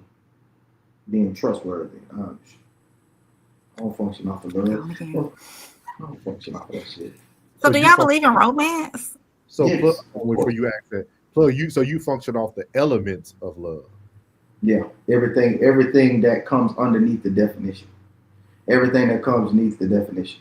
Everything, those words, the dedication, the devotion, the loyalty, everything comes up under that word, because the word is just an emotion. The actions come underneath that word. Can you explain this for us, Plug? You said men with look how he's dressed. Look at the scene. Look at the Lamborghini on the wall. Men lead with this type of shit. They lead with this type of game. What's up, girl? What's up, man? You know I'm banked up. You know I'm fly. You know I got this on, that. I got a mirror on, this, that. They get that perception of money. And that's what these young ladies see. And that's what they lead for. So when they lead for that, you talk about some, oh, do you think it's all about what I can provide for you? This 6-figure, that 6-figure, this. Man, come on, bro. Y'all lead with that type of game. I'd have heard you. I'd have read text messages. I'd have seen how y'all guys do not lead with game. Y'all lead with the bread. Y'all lead with it. Y'all try to, man, listen, man. When the first time, like, if you really think you like that, when the first time you came into the game and you spoke to a young lady and then turned around after it was done, she went and got you something. Y'all ain't built like that, man. This game is played out, man. These young boys is played out. This shit is everything. I think under a certain age bracket is played out. Only thing they think about is just Birkin bags, and it's all about bags and turn-ups and all that bullshit. That shit lame as hell. If a man leads with that, then he lead with money. He can't get mad at the woman who comes for that either. Where all right, you ain't even got enough game to understand how it starts. Where do I go after I go and get you a Louis bag out the gate? If I'm spending $2,000 on a bag, where do I go after this? What do I do? What happened to the date where you go to a food truck? Y'all go to a food truck and sit on a picnic table, and go to the little arcade or something, play some air hockey, and shooting a little basketball hoop, and just enjoy each other's company. See her inner child, and see your inner child, and just try to like what game y'all running? That's type of date right there. Y'all coming out the gate and going straight to can fogle their child already. You done did all this already. You done came out the gate and spent $200 on a first date meal. Y'all crazy as hell. What type of game? What type of game y'all on, man? What y'all need is to sit down and stop thinking you know the game and stop saying y'all here don't know nothing. No, I don't think you know nothing. Because that's y'all young boys that messed the game up. I think everything from 32 on down and just messed the game up. Because that's all y'all do, man. Y'all do things that y'all see y'all imagination run wild off of somebody else's idea. How can your imagination run wild off of somebody else's idea? You on Instagram telling some man, I think I'm gonna take her to Turks and Caicos on the first date. Man, y'all boys smoking rocks. And then they get mad when they can't keep up their end of what you showed me, how you get me is how you keep me. So we going to Turks and Caicos on the first date. Then where else I'm taking? Where are we going? Man, I ain't bringing no bag. Man, ain't busting no bag for you out the gate. Man, I ain't doing none of that. Man, you crazy. Man, I'm gonna get to know you as a human being. Right. Before we do any of that, man, those are rewards. Those are rewards for outstanding, you know what I'm saying, individual efforts on my behalf or for the both of us. That's man, he got crazy, man. He got crazy. The game, they done messed the game up for themselves, and now you sitting on the other end of it. Now you 35, 36, and you sit up and wonder why the game messed up because now you became financially conscious. I don't think it's the age limit. I think it's the athletes. The athletes? I don't think there's enough men 32 and under even in the bracket that you're talking right now. I think most of those men who are in that bracket are athletes. They're athletes. Yeah, but most of them busters there, they was just you was a star in the school. You didn't have to talk to get no draws. You was just the guy. You was just that guy. You were that guy. You know what I'm saying? So now when you're in a league of everyone who's that guy, now you just got to outshine the next guy with all these extravagant gifts. And you're bringing someone who ain't never don't even know what a dollar do. And you giving them 1,000 out the gate. But it's the same thing that we talk, we got to be honest on here. It's the same thing that men say about women that men do as well, right? So we always say women date the same type of man, right? Every woman's dating the same guy, but every man is dating the same woman. When you look through sports history, every sports guy has dated the next woman's wife, the next So that's why the game has been so bought out, because you trying to go get what's that girl name that's he used to play for Houston, but they traded him to Phoenix. The young dude who was talking to Drea, I think. Jalen Green. Jalen Green. For instance, you just hitting 20 and you dating a woman that's almost 20 plus years older than you. Yeah. For what? Like, why is she your first pick? Not saying that she's not attractive, not saying that she's not a good lady, but why is that your first pick? Why would you want something that who was the quarterback that had her? The black dude. So she done been bounced around.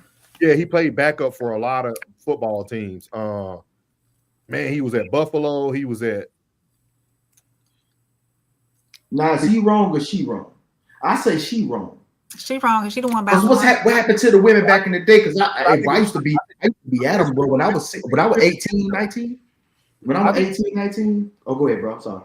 I think it's 50-50 because, I mean, you're pretty much dangling a carrot out there, and you're it's 50-50. I mean, if I'm in the mature mentality, I still got to control the narrative. I'm gonna say, young man, you ain't ready for me. See me in about 10 years. Didn't she babysit him or something at some point? Didn't she? Yeah. She knew him, like she almost groomed him to a certain extent. Man, it's a lot to their story. So yeah, that's still not the people be on to the next these days. That's what they do, man. And that's. I said she's a feminist level 4. Level 5. The gentleman name is Axe a Brother Podcast. And another thing y'all have to remember too, those who are watching, the world and social media dictates who's the next up. Axe a Brother Podcast is the next up. That's all it is. Like he went on some things. He became viral. He dresses like Kevin Samuel. He's next up. So I think some of these opinions that people might not agree with him, he's selling what sells at the end of the day. Yeah, that's it. I think that's what most. I think that's most of the content that people are consuming. But they're putting up. But it's good questions within the content.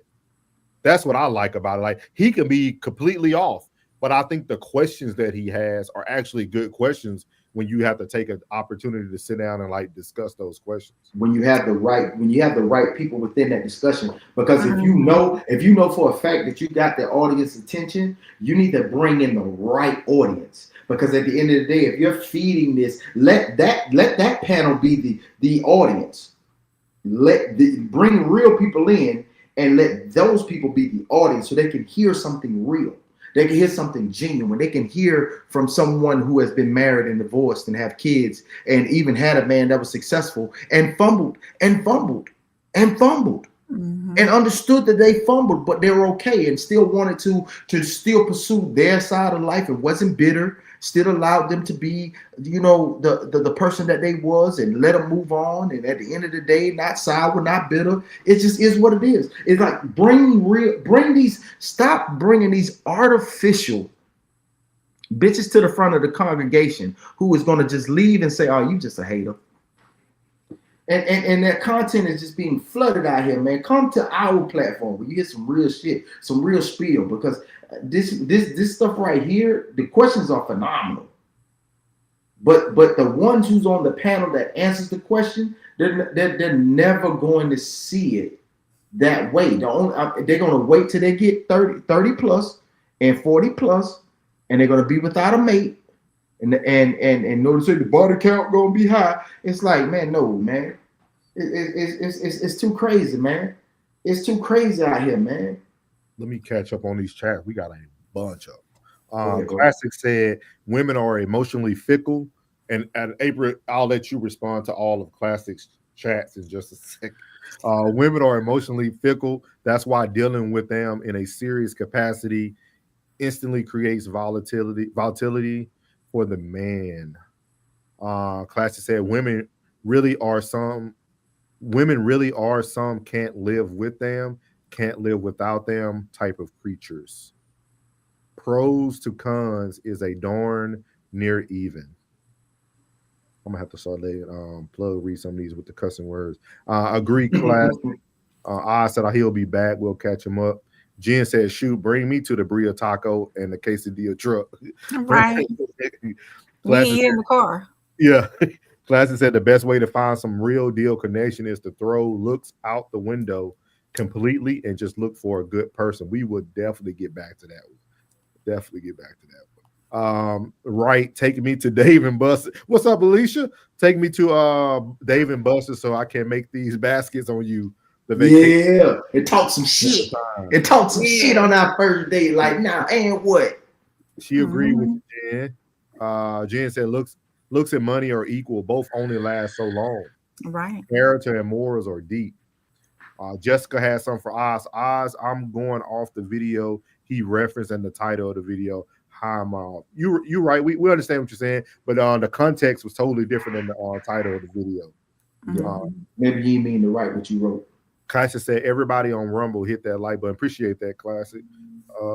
Classic said, prenuptials need to be mandatory. We'll close with that question in just a second, Classic. Yes. But I want to give April an opportunity to answer something. You need me to go back and read anything that he wrote? What I need to answer? Oh, you asked him a question and he responded. This is his response. When you asked, he said women are emotionally fickle. That's why dealing with them in a serious capacity instantly creates volatility for the man, or vitality. However I say that. Okay. Oh, I did ask him. You understand what he's saying? Yeah, I did ask him too about the peace and the highs and the lows. Did he understand that not every day is going to be peaceful? Yeah. So So say that. Well, why not? Yeah, thank you. Why not? I thought I was the only one who heard. I'm like, whoa. Yeah, I'm like, why not? Not every, yes, you can have a sense of peace every day. Absolutely. But not every day is going to be 100% peaceful. What you mean? Why not? Class said it's peace every day when you're single. No, don't put that rhetoric out there, sir. Don't put that rhetoric out there, sir. No, and ma'am, don't put that rhetoric out there. What I'm saying is, what do you mean? I'm gonna wait till the internet guy. All right. Okay, there's the internet. No, every day is not gonna be peaches and cream and yes. Why not? Trotting through the gardens and smelling flowers and looking at the butterflies, because life happens. And how is life affecting you and what goes on in this roof? You're supposed to leave that out the door. You can leave that door, yes. But somebody's gonna be carrying something. I'm not going. This is what I'm gonna say. And what I'm gonna say is that's not necessarily the case, because I'm gonna tell you this: if what is waiting for you at home, it should make everything better, in a sense. So you should never be in a sense like, even if the world had just whooped you today, you get to come home and share that with the one that's waiting on you at the crib, and that has absolutely nothing to do. I understand what you're saying when you say what you say, and you're saying it's not peaches and cream every day. Yes, it can be. It really can be. It's probably won't be that ultimate high every day, but everything should be above. Everything every day should be above even kill. Everything when you go ahead, brother. You're gonna have highs and lows. No. I'm on plug side. What's the love? What's the lows? The reason why I agree with plug is this stuff goes back to Classic had these questions, man. I'm telling you, they all come together. Classic had a question that said, where do men put managing women's emotions? Where do you rank that? And I told Classic right away. On the priority list. On your priority list. Last. That's why men do not live in peace. Men, y'all continue to try to be problem solvers instead of letting that woman that you say is an emotional wreck not go through her accident. Like, let her rehab for her accident. Like, I don't know why as men you think you need to sit there and solve every emotional problem that you're telling yourself that women are an emotional wreck. Why would you sit there and try to solve those problems? That's why I said a woman's emotions is last on the. I'm not there to solve What's their up, problem. Yeah, it's man. I don't understand. Like, I hear people say that all the time. Oh, we gonna have our highs and our lows, our ups and downs, and everything ain't easy. What the fuck? It's so difficult. What is so difficult? I understand your feelings. I do, but I don't. I don't get that. Like, why is it always everybody say that it's gonna be highs and lows, it's gonna be goods and bads, ups and downs? I'll be like, what the fuck is you? What is you talking about? Because plug, they're not fully bought in. Man, I'm going to work. Okay, I'm going to do what I have to do, and when I get done doing what I have to do, I don't give a damn what did happen when I hit the door. That's it. I'm going home, and I can do what I want to do. You know what I'm saying? If I want to come home and, you know what I'm saying, to do whatever I feel like doing, like I don't understand these highs and lows and what's bringing these emotions. Like, they say these highs, I don't understand these highs and lows. Are you genuinely happy with life, regardless of if you're with someone or without someone? Are you genuinely happy with life? You asking me that? I asked you that. I'm here on this earth every day. I'm happy to be on this earth every day. Would you say is your motto this? And it's to the women in the chat as well. Every day above ground is a win. It's a good day. It's a win. Okay, so I don't want to hear no damn lows no more. Because if you didn't die today, you should be fine. If all these limbs is working, if these digits working, them toes working, you fully functional, you could pee. You ain't no dialysis. You know what I'm saying? Like you got diabetes, you ain't got to shoot your stomach every day. Life is grand. And even if you do that, and if you could get through the rest of your day after you do that and get your A1Cs down, everything's fine. You understand? Like I don't understand that. I'm telling you like this. I want you to come here. I want you to come here. Oh, come here. Yes, sir. Come here. When you're here, you're family. You know that that logo, that slogan. When you're here, you're family. So at the end of the day, we don't have no bad days. We have days that come and fucking go. And at the end of the day, as long as we're here, we're fine. You understand? I'm not going to allow you to come in this domain here on any day, Monday through Sunday, to have that type of attitude. You understand me? We're not going to have that. Because you know why? Because when you see me and I'm your other half, guess what? I make you smile. And when I make you smile, fuck your day. You understand me? Motherfuck your day. Everything is fine. Don't make this whole day better. You know why? Because you just seen me. You understand me? You smell that shit? You smell that? That's my essence. And that's my manhood right there. You understand me? You understand? Now come on, let me tickle you. I'll make you giggle. Come here. You better quit. Let me shout out. Make sure I say this right. Hakim Glass. We appreciate you, man. He said good stuff to all of us, the hosts, the moderators, co-hosts, everybody. Appreciate you. Make sure you hit that like button on everybody's channel, man. Make sure you subscribe.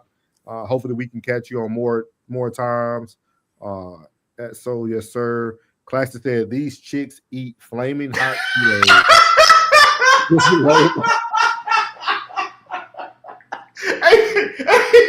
Hey, get him out of there. Hey, man, you done for the night, Classic.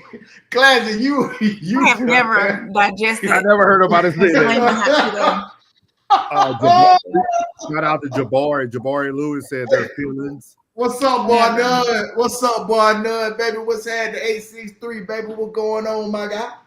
Classic said men try to solve the problems because they aren't head of the house. Say that. Men try to be problem solve. Try to solve the problem. Men try to solve the problem because they are head of the household. Okay. Man, shit. Hey, Classic. Hey, Classic. You heard that conversation, Classic? You heard that conversation, Classic? It will not be tolerated, young man. It won't be tolerated. It won't be tolerated. You understand? That you say put your foot. It ain't putting your foot down. It's you never take your play off. You never take your play off ever. You can never take your play off. There's no more stomp down no more. That stomp down is dead. The stomp down is dead. Now that portion of the leadership role, the stomp down, I'll be back, boom, hit the door, that's dead. I don't know who the hell that prehistoric that type of that gorilla pimping is no more. But you know why, Plug? Gorilla pimping is no more. All this stuff is dead because we have allowed women to men care about being called a narcissist now. Nah, shit. I be giving you that's the issue. That's the issue with leadership. Men are so afraid to be called a name that now we fail to lead. If you go look at a lot of those traits under narcissists, there are some very positive traits under narcissists. Can I talk to him, brother? Let me talk to him real quick, bro. I got your bite, bro. I got you, bro. Hey, listen here, you little hoe ass nigga. You don't give a damn what the fuck they call you. You lead unapologetically. You understand me? You stand in that paint. You don't give a damn what they call you. They'll salute you and celebrate you later when everything fall into place and be where it's supposed to be, and you lead them to where they supposed to go. Yo, listen to you little bitch ass nigga. Stop being a hoe. Your mammy or your pappy didn't raise you to be no hoe. Stand up, nigga, and let your nuts drop. And act like you got a pair. And talk to her like you're supposed to. And quit pussyfooting, nigga. You a pussyfooting nigga. Talk to her like you're supposed to talk to her and get you some understanding. and quit spending all your motherfucking paper right out the gate. Bitch, nigga, if you ain't got enough game, nigga, to pull it with your vernacular, get your sucker ass up out the game. This shit ain't for you, nigga. Go over there and hang out with some niggas and go fill on their booty or something. Y'all niggas ain't real like that. Don't put your, I don't want them to call me no name. Well, I'm gonna call you one right now, bitch, nigga. Tighten up. Tighten up, I say. Thank you, Uncle Plug. Thank you. I'm for sorry. that I'm eulogy. We fitting these chat. What is it? Hakeem Glass said Hakeem. women will. Is it Hakeem? Correct. I would think that's Hakeem Glass. Hakeem Hakeem Glass. Saying it right. Is it Hakeem or Hakeem? Hakeem. It's Hakeem. That's Hakeem. I'm gonna let him. Oh, I'm sorry. Hey, it might be something. He said, "Damn right." He said women will come up with something to be mad at. Big facts. Classic said being emotionally unavailable and inconsiderate are my red flags. So trust me, Norris. I agree to prioritize their emotions last. I ain't never been happy. You didn't read that right, bro. You didn't read that right. You didn't read that right. Hey, Classic. So, Classic, are you saying you're emotionally unavailable and inconsiderate? Those are your red flags. Those are your flags. Hey, man, this man here So savage, you agree man. to He is savage, prioritize man. women's Hey. emotions last because you are emotionally unavailable and inconsiderate? That's the way I'm reading it. Savage. See? Not Hey, Classic. he's taking accountability. He's calling it. He said, Yeah. "Yes, I sure am." But again, those are A man. I'm sorry, but a man is not supposed to be emotional. Those You are understand? characteristics of narcissism, which are Man, and I don't give a. I don't care. I'm not supposed. At the end of the day, I am supposed to be focused on the mission at hand. I am supposed to be focused on the mission at hand. You understand me? I have no time to deviate from the mission at hand. So if it's last, that's exactly where it's gonna be. I'm supposed to prioritize properly. Proper planning prevents piss poor performance. So I am going to prioritize the mission at hand. So fuck your feelings. Get on board.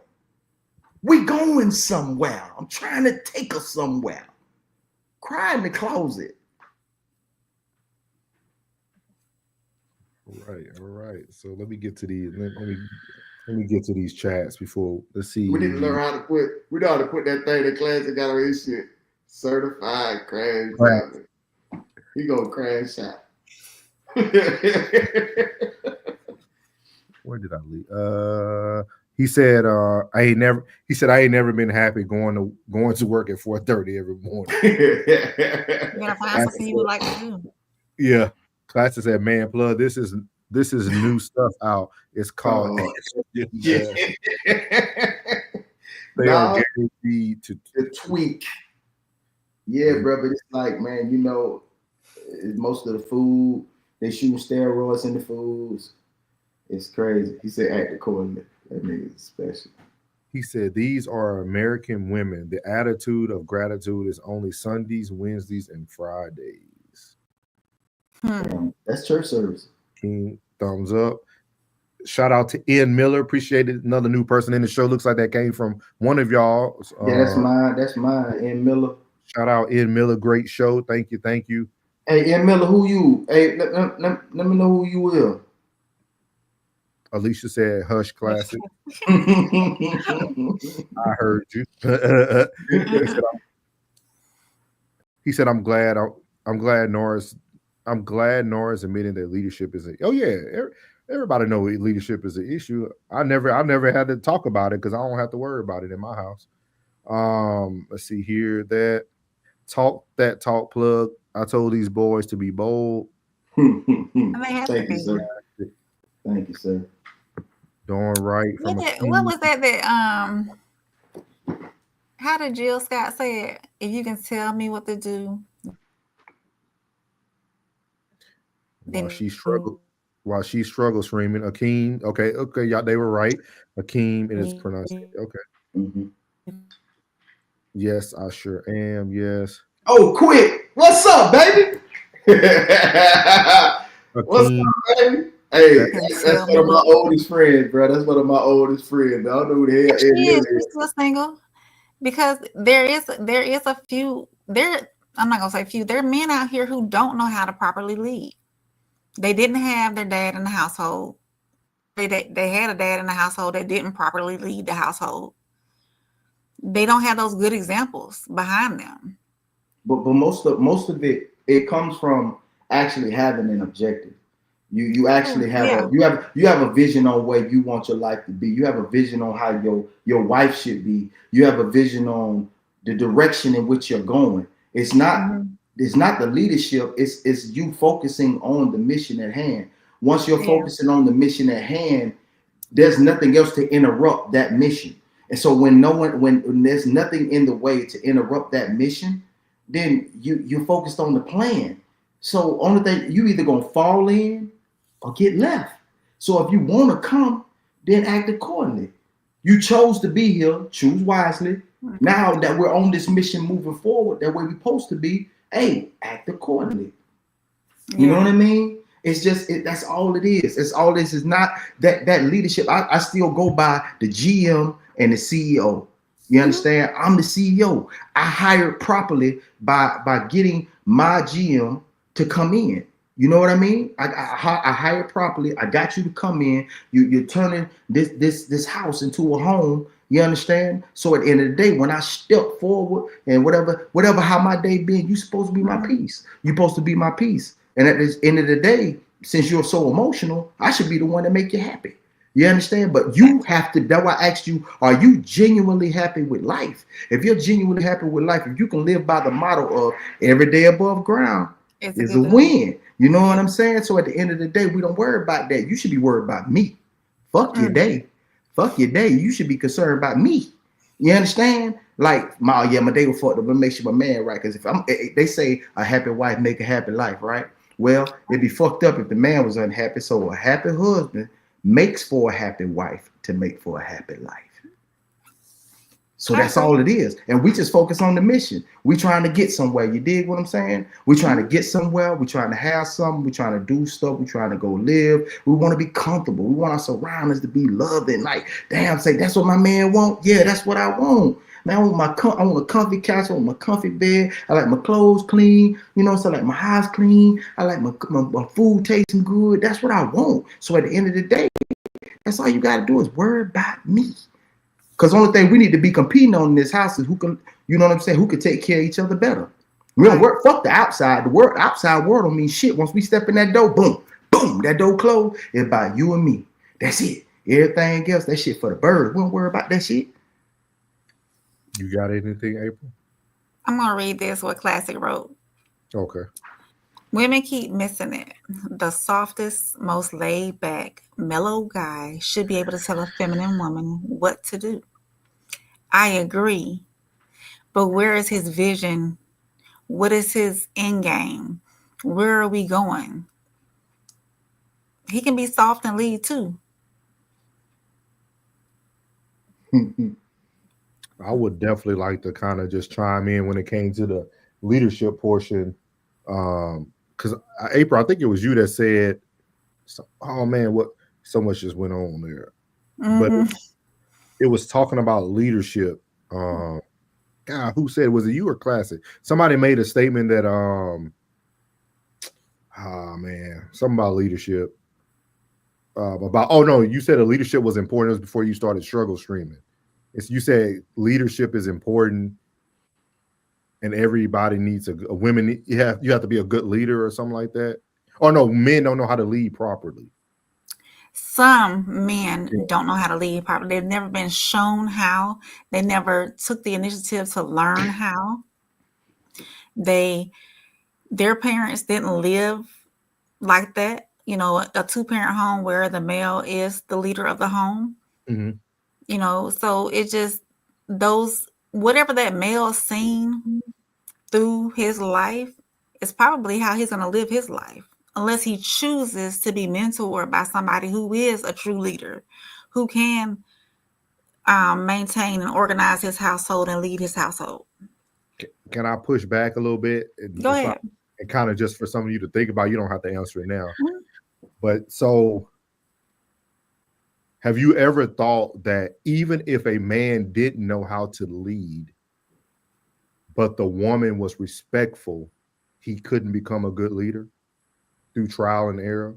I feel like it's kind of like, for instance, just think about a teacher who never taught before and it's her first year being a teacher, right? Mm-hmm. Let's imagine if those 25 kids in her class were all respectful, good, they all were easy to take on instruction. That teacher would look like one of the best teachers ever. And people would never know it's her first year of teaching. That's why I say women need to come to the table submissive, because even a man who doesn't know how to lead properly, when the woman is subdued enough, it allows him to make those decisions, make some mistakes along the way, but also become a good leader. A good woman can actually teach a man how to be a good leader by being submissive. But he also got to know where he going, bro. I don't think vision and leadership, I think those can be two separate things. I don't think so. Because if we got a mission at hand, and you and let's just say, you leading me to? Right. I'm saying, like, if you have your vision and I just blindly follow. You understand? I'm talking about this man to man. If you say, bro, I got this idea, this is that and the third, you roll it out and I go, shit, I don't even know if it's gonna work or if it is gonna work, but you know what? I'm riding. You understand? Because you know where you're going. If Buddy can't know where he's going, he can't lead shit. He gotta know where he gotta know what he wants with his life. Be like, yeah, I'm in this dead end job. So you're telling me every good leader has a vision. You never seen a person who can get to a vision, who can, come on now, we've been in the military. So every leader you've been behind, you're telling me was a great leader? Not every leader is great. No, but they all can get to the mission. Now that's my point. My point is, if I have a mission. But I just asked you that I feel like they're two separate things, because you can be a good leader. That doesn't mean that you have a mission or a vision. You can be complacent. Then what do you lead? Then what the hell are you leading? What are you leading? Leadership is not just going in a certain direction. The definition of leadership is not just moving in a direction. Well, let's look that definition up real quick. Leadership, because it's gonna be vague as fuck. I think it's gonna be vague. Leadership is the process of influencing and motivating others towards a common goal. Which a common goal. It means we are on a mission. It's got to be on a mission. It's got to be a mission. We got to have. There's nothing to lead. If we're not hearing me, you're not hearing me. You don't have to be a good leader. You don't have to be a good leader to influence and motivate others to a common goal.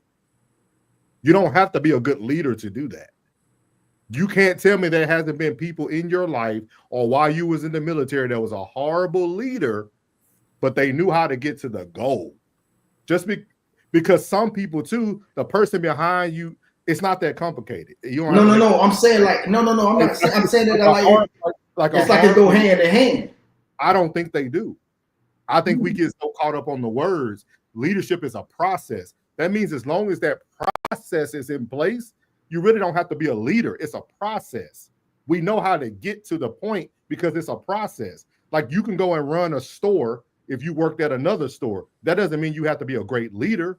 That just means you know the processes to run this store and how to get people to where they need to get.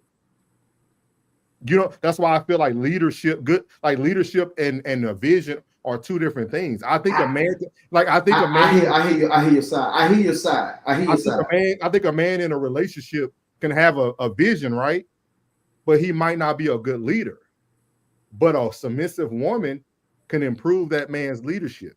Some people just lack it, but they know the process. And that's a partnership. They know it is what it is. You got to have a partner. He has to be open to her counsel as well. Yeah.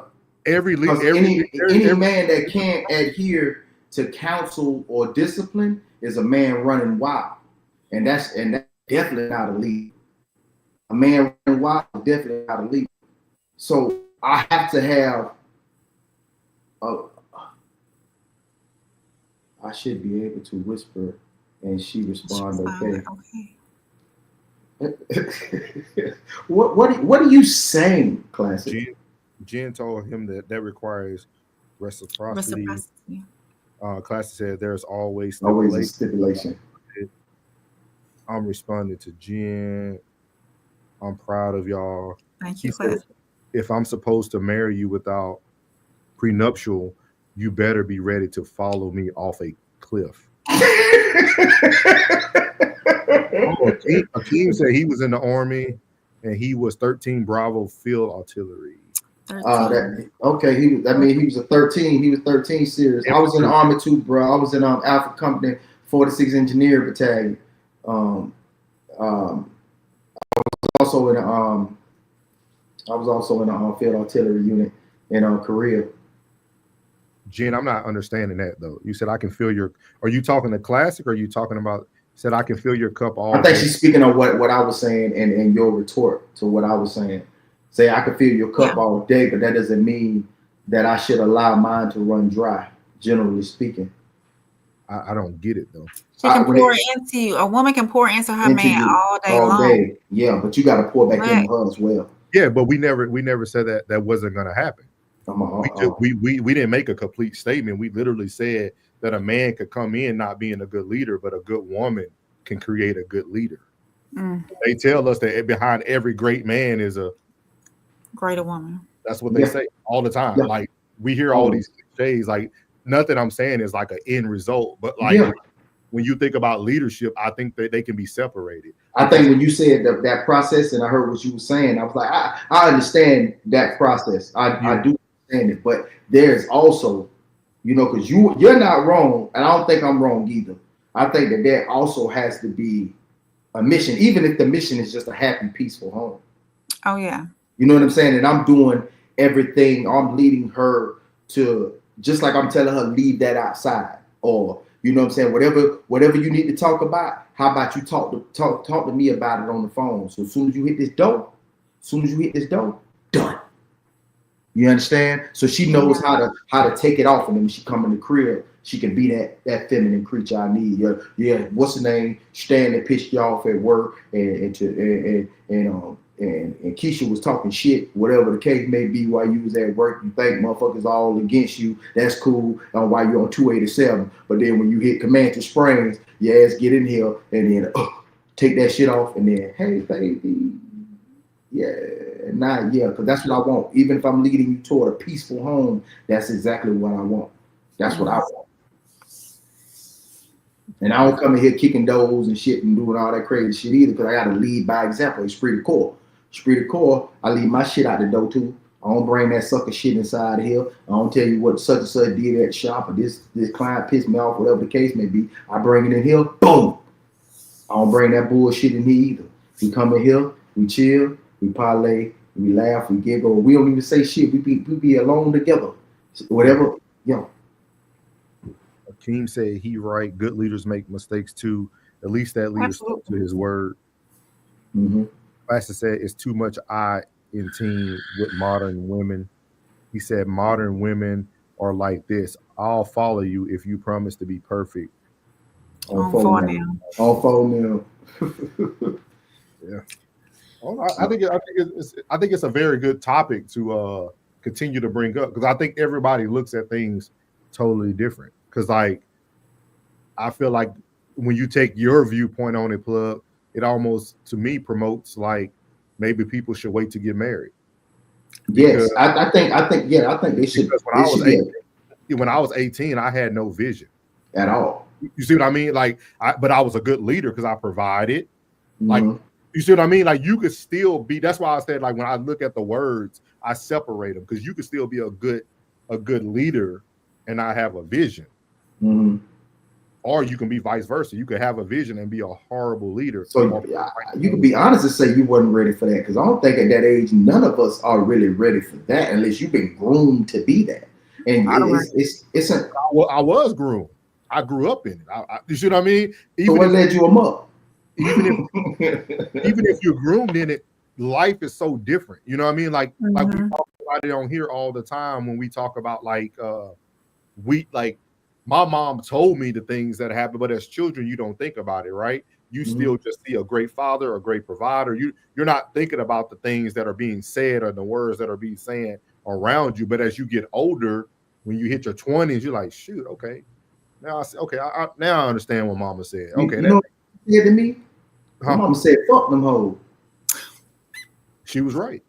Man, my mom. I promise you, my mama said, "Boy, listen, boy, I had to unlearn a lot of stuff. I had to really use discernment growing up." Cause my mama said, "Man, fuck them hoes."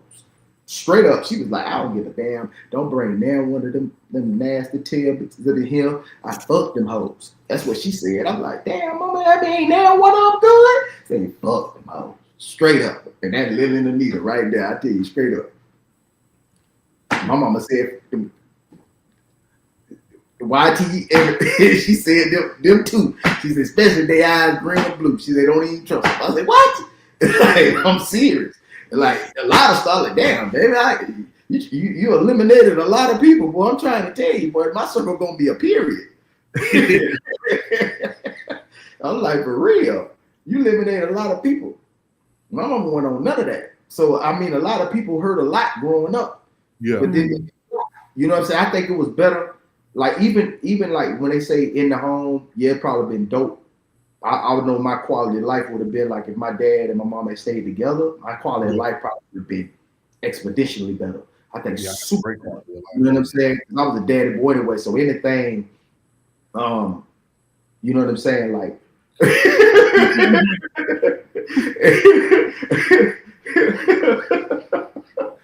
and then, you know, with my daddy, you know what I'm saying? Like, if he would have been there, I think it would have been better. But I think as I got grown, I think that's when his information really started to apply.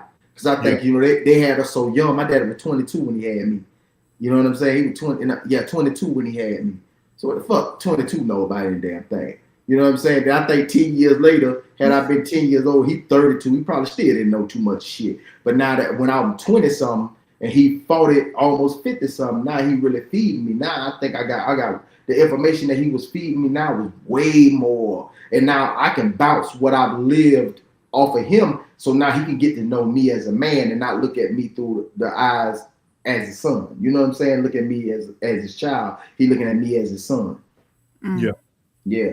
So Classic got a question for us before I get to the closing question. Classic said, "Is this a safe space to talk about how cold you have to be to a good woman just to keep them in line? We as men would like to be soft with y'all." He might be talking for himself, but y'all cheat on lovey-dovey men in the worst ways. So is this a safe place? This is for you first, April. Is this a safe place to talk about how cold you have to be to a good woman just to keep them in line? It's a safe place, but I'm trying to get more understanding. Why you want to be cold to a good woman to keep them in line? Why? Where is that coming from? And women, we like our men to be soft with us. We like the lovey-dovey,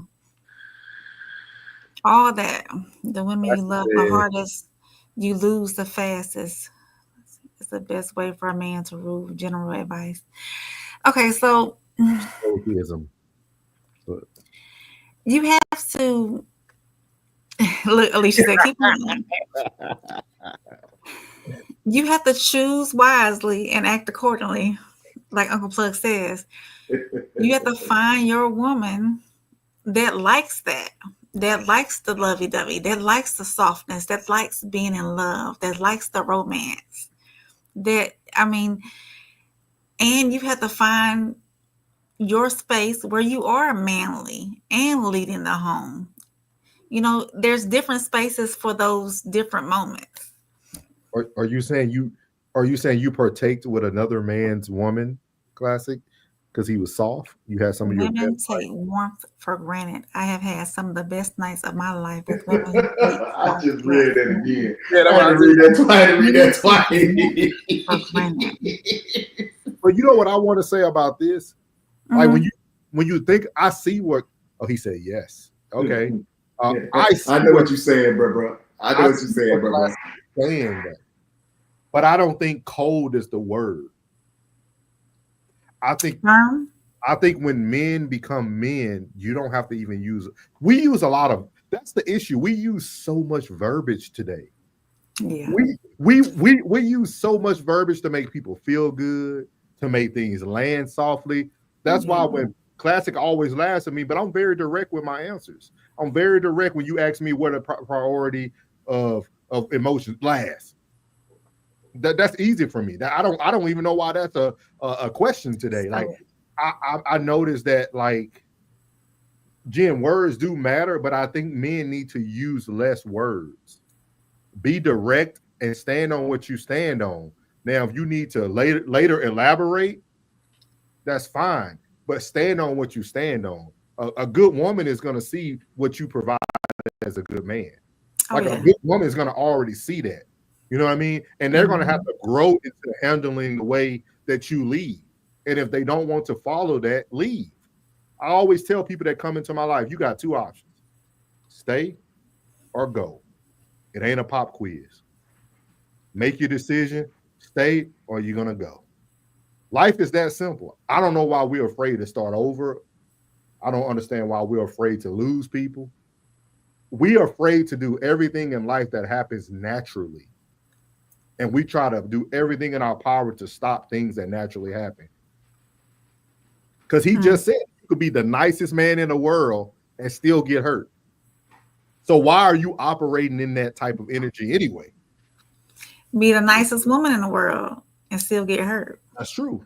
I heard Tinder today. One of my partners, she had called dude Tinder. Say, but he signed the tour. He said he wanted to kill himself. He get all emotional. He go to crying and this, that, and the third. Like, say she called him Tinder. Akeem said, "Please don't say soft."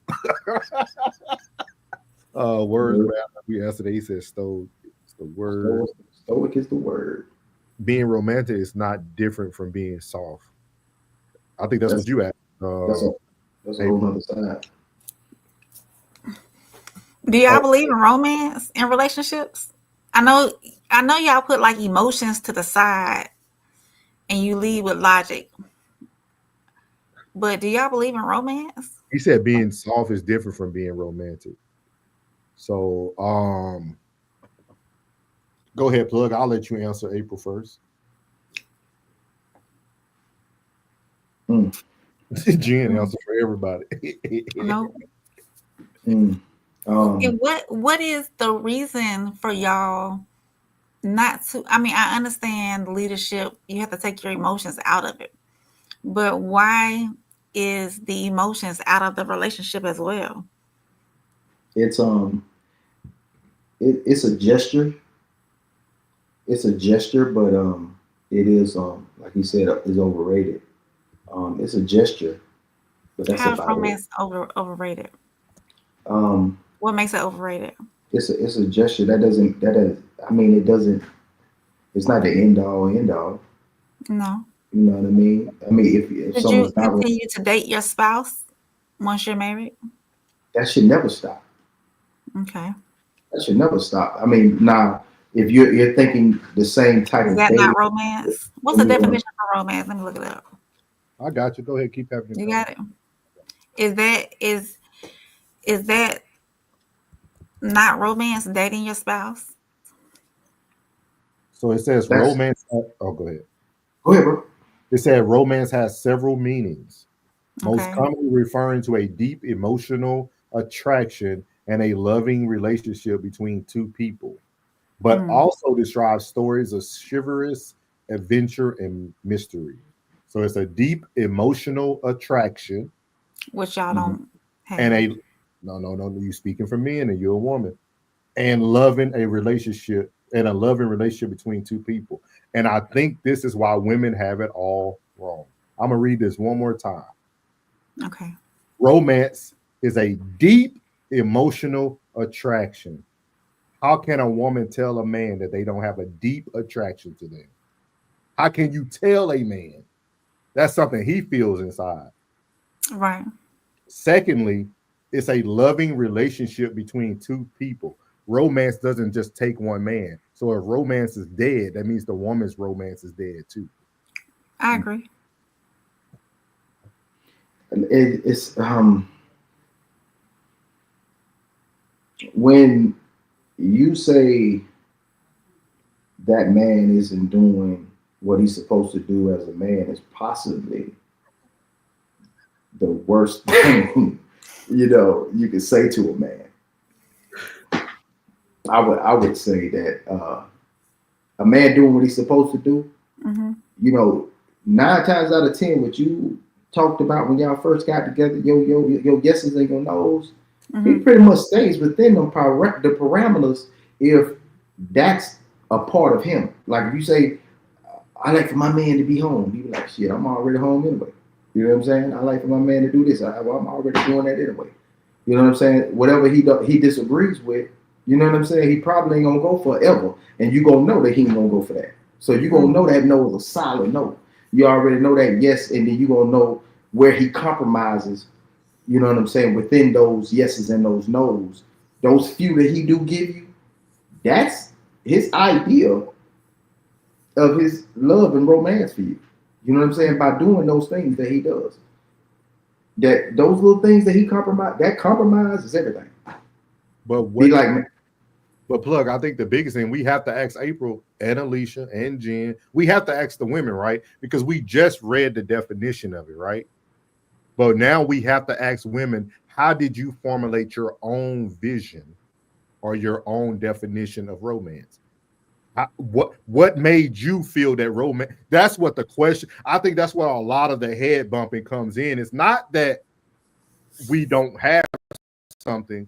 Women have already created their own new definition to now move the goalposts to what's romance, what's love, what's courting, what's submission. What, like, y'all have moved everything away from what the actual word means, and then want us now to somehow read your mind to know what April think is romance, what Jen think is romance, what Alicia think is romance.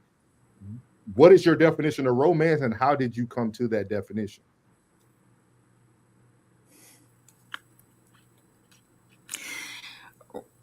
Romance is celebrating your partner. Maybe OMG and me, Alicia. Answer the court. See, y'all don't like these dudes. Y'all Romance is celebrating your partner every day. It's loving on your partner every day. It's showing your partner. You need this type shit every day. God every damn. day. Yes, God every day. damn. God damn. You still breastfeed? Oh, she said no. You still breastfeed? But see, y'all gotta watch. Y'all gotta watch April. See, we've been around April. April isn't doing nothing but using words that kind of articulate what the definition I just said, because she never knew the definition before we read it. But now she's saying it's loving me every day. No. Before you heard that definition, celebrating me every day. We don't come to the house and just. What? I want to break it down by my girl. I want to break it down by each word. So, what is celebrating for you looks like? Not anybody else, because I want to hear this from a woman opinion. What is celebrating you every day looks like? You choosing to love me. Okay. What's who I am. What's the second thing? What do you mean? What's the second thing? You said celebrating you every day is choosing to love you as you are. Mm-hmm. Okay, so we got that out the way. So to celebrate, I want to get to the point. So celebrating every day is loving you unconditionally as you are. Right. Number two, what was your number two thing? To Because I'm finna, I'm finna catch you. Hold on, let me. I'm listening. Go ahead and cancel me. Go ahead. No. I said go ahead. Because No, go ahead. Your second thing was loving you deeply. That all falls under what you just said. Yeah. So technically, the man only needs to celebrate you. No. So do you have a new definition for celebrating? No. So how can I love you unconditionally through celebrating you daily and also love you deeply? How are they different? If I'm celebrating you, I'm loving you deeply. Okay. I'm not trying to get you caught up. I'm just really. No, I can agree with that. I swear to you, I promise I'm not trying to be argument. No. That's why I said I can agree with that. Yeah. Okay. So what else does romance look like to you? The constant dating within our relationship. Okay. Constant? How constant? Once, twice a week? I mean, it just making the effort to do it. How much? Whatever feels good. It doesn't. There's not no wrong answer with that or right answer with that. Whatever feels good. Are we living a movie? No, we're not living in a movie.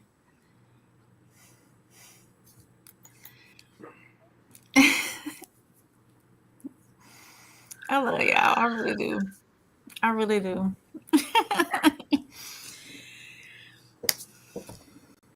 Explain yourself. Speak to your women. Talk to them. Let them know what romance. Oh, come on. AT&T let us down every time. Lead them. Ah, we need them. They let us down. You coming back? Oh, April, you slowly coming back. It's broken. Hold on. It's not meant for me to talk because the internet kept going. Bring her back every time, man. So Classic said romance got the same expiration date as 2%. And it doesn't have to all fall on the man. We should be celebrating each other. We should. Alicia, you ought to bring your ass to the front of the congregation. You've been ducking us for weeks. You've been ducking us for weeks.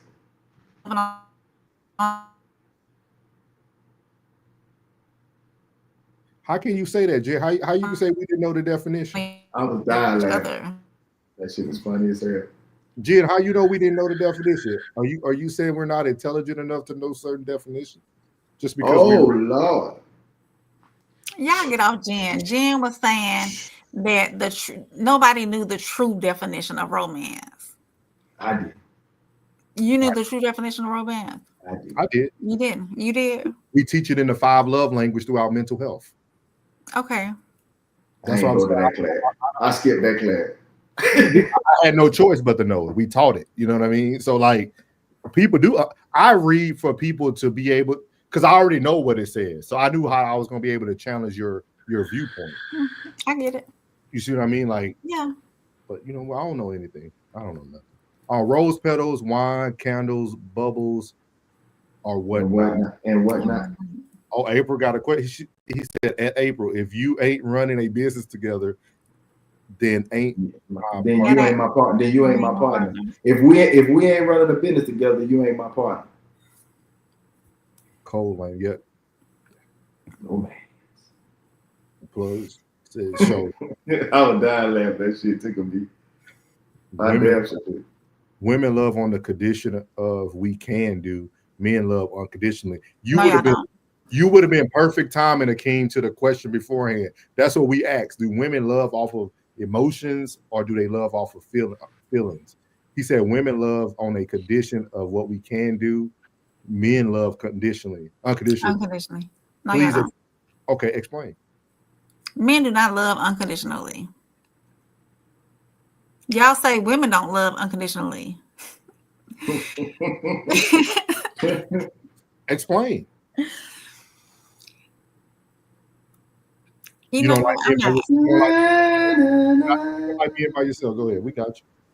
What did you say? Explain. In the great words of you. Norris, nobody loves unconditionally. Oh, I agree, but he said women love on condition. Do you believe that part? No. If a woman loves you, she loves you. It's impossible though. How so? You said that they got to have romance. They got to celebrate you daily. I didn't say got to. I said it needs to be. It don't.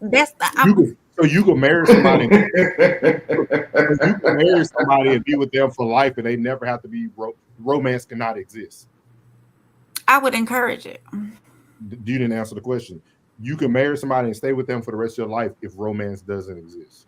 If romance wasn't in it before I signed the papers, then I wouldn't be with them. If is head romance? Look. I'm being honest. I'm just asking a question. I'm asking for a friend. We all know the printed definition. You're getting schools. Stay true to how you feel. Yeah, for sure. It ain't about being school. I think what I like to do up here, for my own, to speak for myself, I can't speak for Plug or Classic. What I like to do up here is show that women really don't know what they want because they don't know the true meaning of half of the things that exist. We have created, and men fall in the same boat too when we use certain things. Just like when today with Classic Channel, they were talking about like the red pill, black pill thing and all that stuff. Like we got so many terminologies today, and nobody really don't know where they fall and what really means what. And we just pick up all these terminologies, and then we say that we need to be celebrated every day. That's not even realistic. Celebrated every day, in other words, is speaking affirmations into your partner. So say that, don't say celebrated every day. I got you. You have to be very direct with men. Men are we're very straight line. You know what I mean? Like for real. Like you got to be very logical with men. He said at April, if you want to be celebrated every day, buy a dog. Ooh, we gotta get him on a pad. I like a kid. He said, emotional support dog. If you want to be celebrated every day, buy a dog is top tier advice in general. Absolutely. Alicia says she can't come up. Plus, she doing her homework. Fooey. Jen told me if I knew it, I would have not looked it up. Classes said, let her cook. I ain't cook nothing. Feelings is what women love off of. She's so nervous. Looks who's blushing now. Look who's blushing now. That top is definitely romantic. Top is definitely romantic. You know what he's talking about. Always. Oh, what Plug said. Yeah. Akeem said, when most men get sick, the woman leave. Most men stay. Bullshit. I beg to differ on that. Go ahead and answer. I'm just going through them so we don't. No, I beg to differ on that. A lot of women, they're gonna stay and take care of their husband. Oh, you said a lot of women are?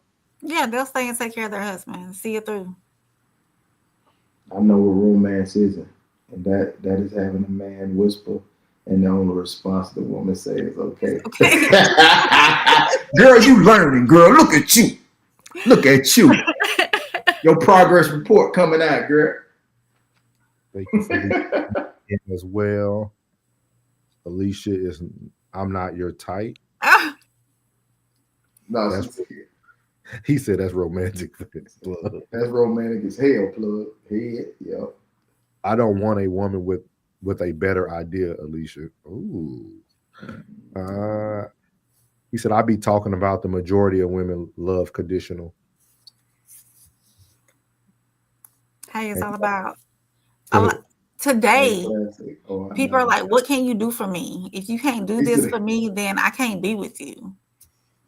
And it shouldn't be like that, huh? Say that one more time. I couldn't hear you. It's all about in today's society.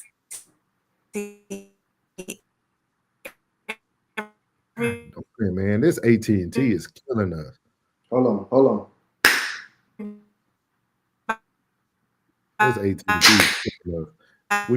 We be cutting up this content and half of it be paused. Has okay, there you go. I was saying in today's society, people are looking for relationships, and the first thing they say is, "What can you do for me?" Not what can we do together. Not what can I bring you or what do I offer you. It's like, what can you do for me? Okay, and most that's what they be doing. April, he said he was talking about the majority, not the minority. Yeah. I tell her what to do, and she has a suggestion. I'm good. I like the response. Okay. Okay.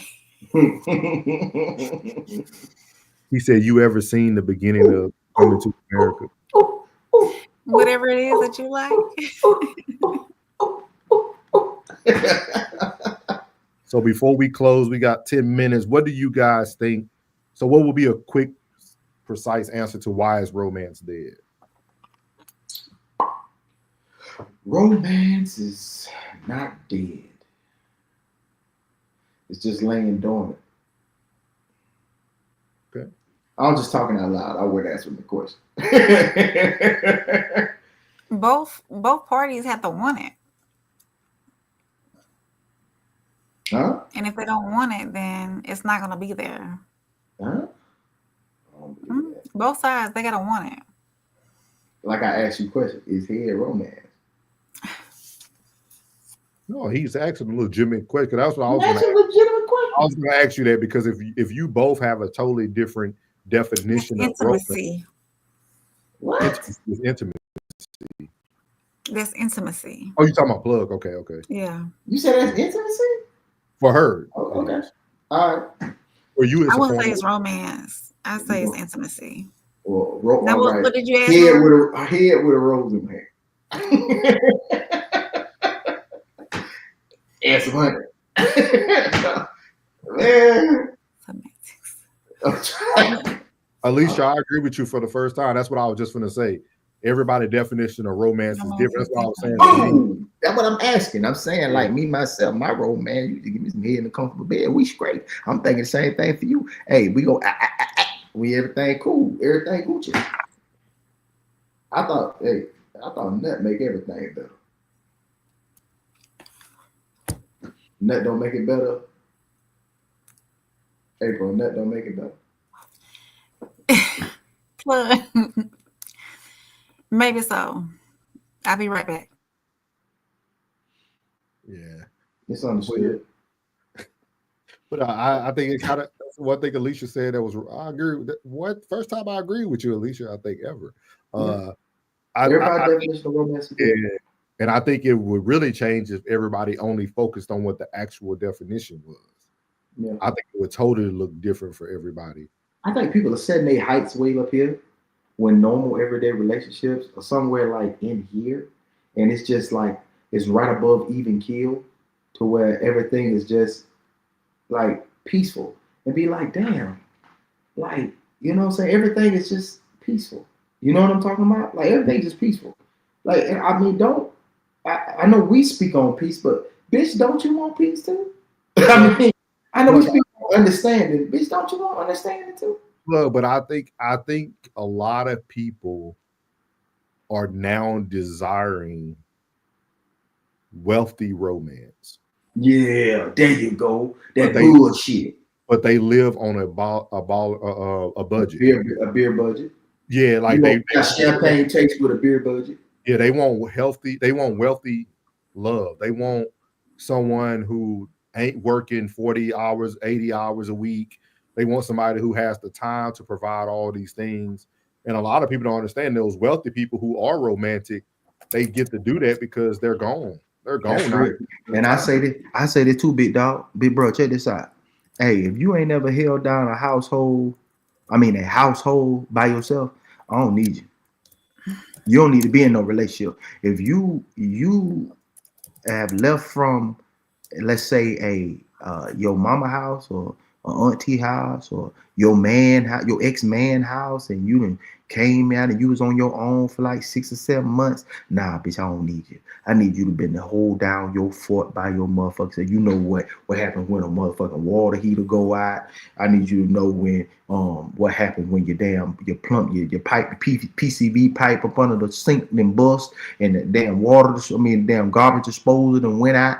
And goddamn, I need you to know what happened when you need the yard cut. I need you to have handled everything in the facet of a home by your motherfucking self, so you can appreciate how easy I'm gonna make your life with this leadership, with this providing, this provision, and this understanding. So you understand that you say, damn. But I was doing this by myself. It was so motherfucking hard. And now he came into my life. He just made shit so much easier. Oh my God, I love that shit. Like real shit.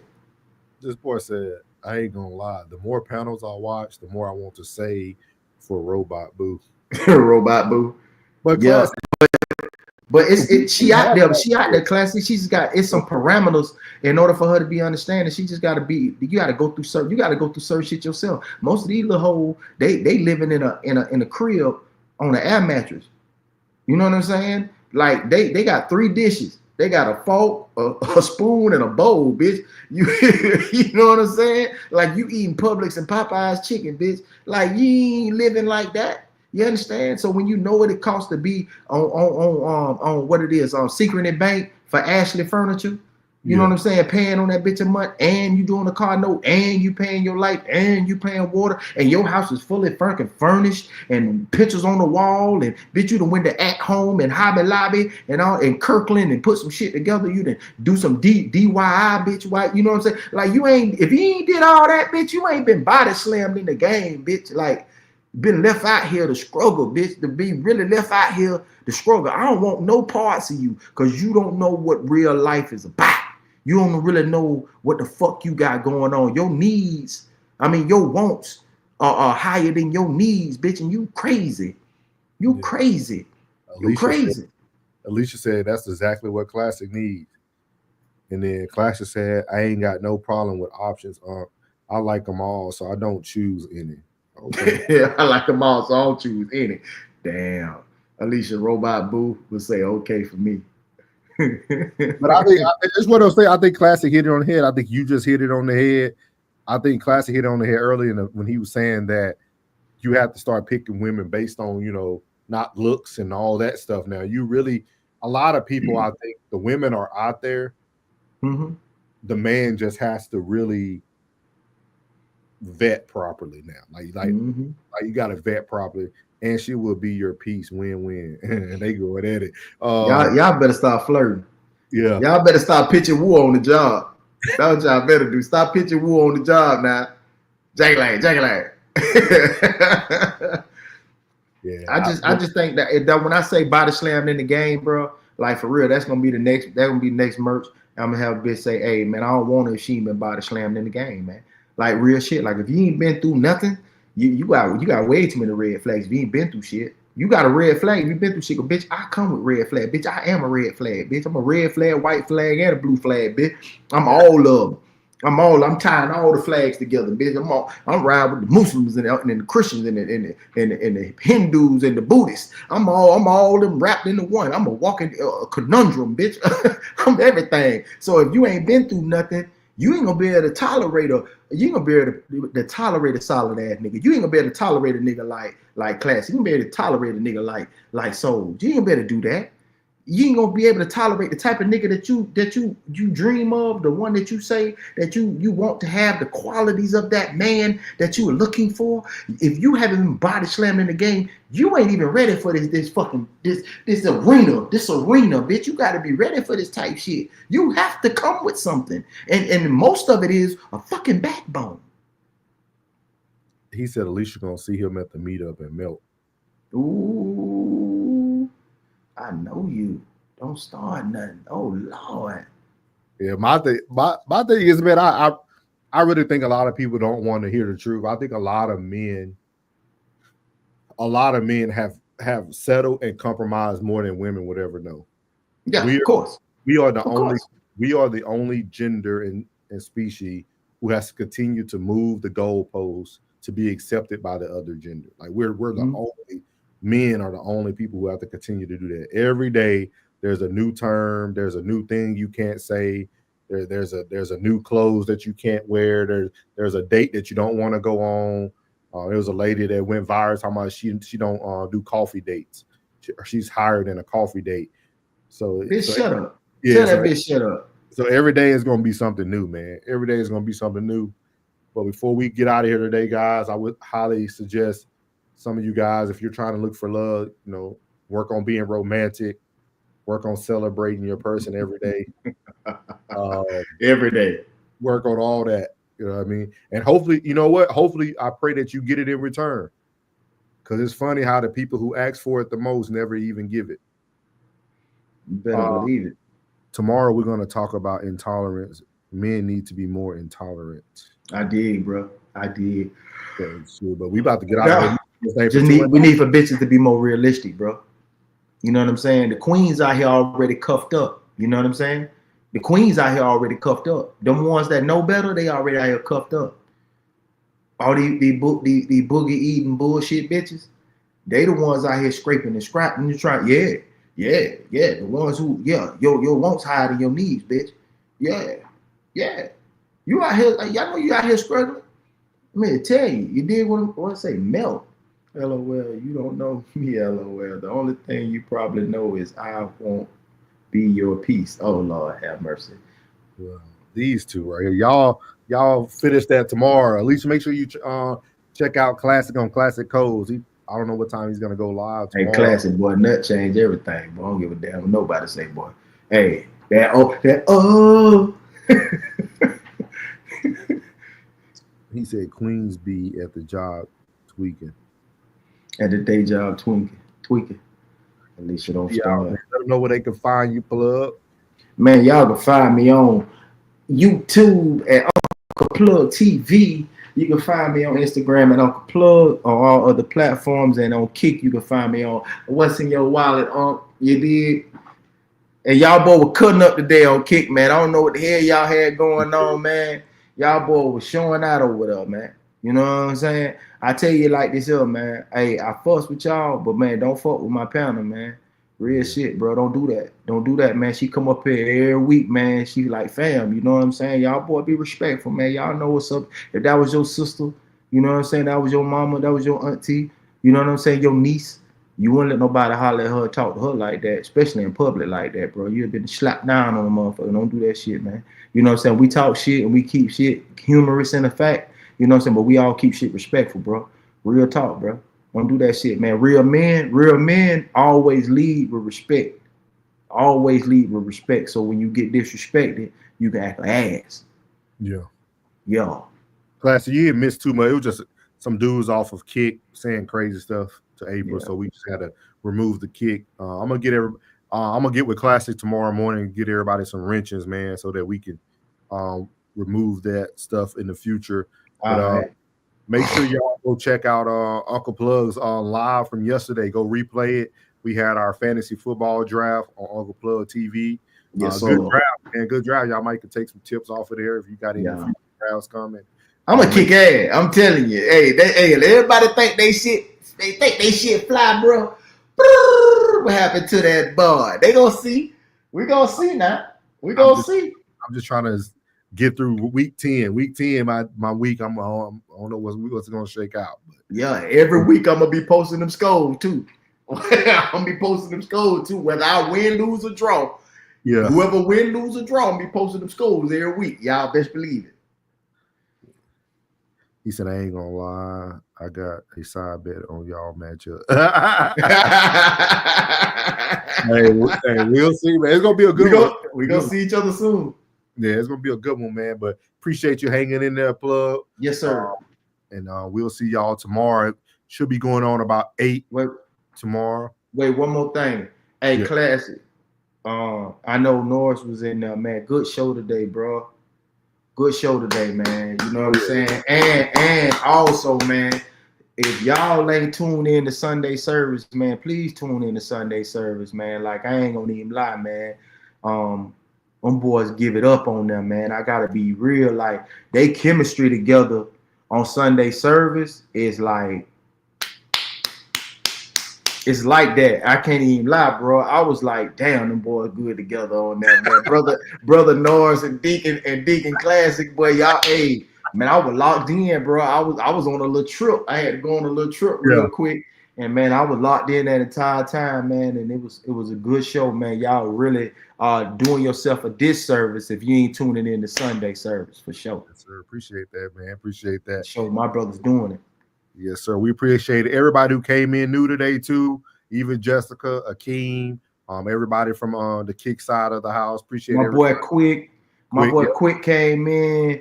My boy Gerald came in. Oh man, we gotta go back up, man. You know, Oz always in the building. Oz always in the building. That dude Hakeem Glass. Man, we gotta go and get all of them, bro. Cause every week we get some new folks, man. I wonder what KY. Oh, my boy Ronnie Turner came in here. Yeah, that was my boy Quick. Yeah, man. Even to the jackass that was out of pocket. You know what I'm saying? We're gonna.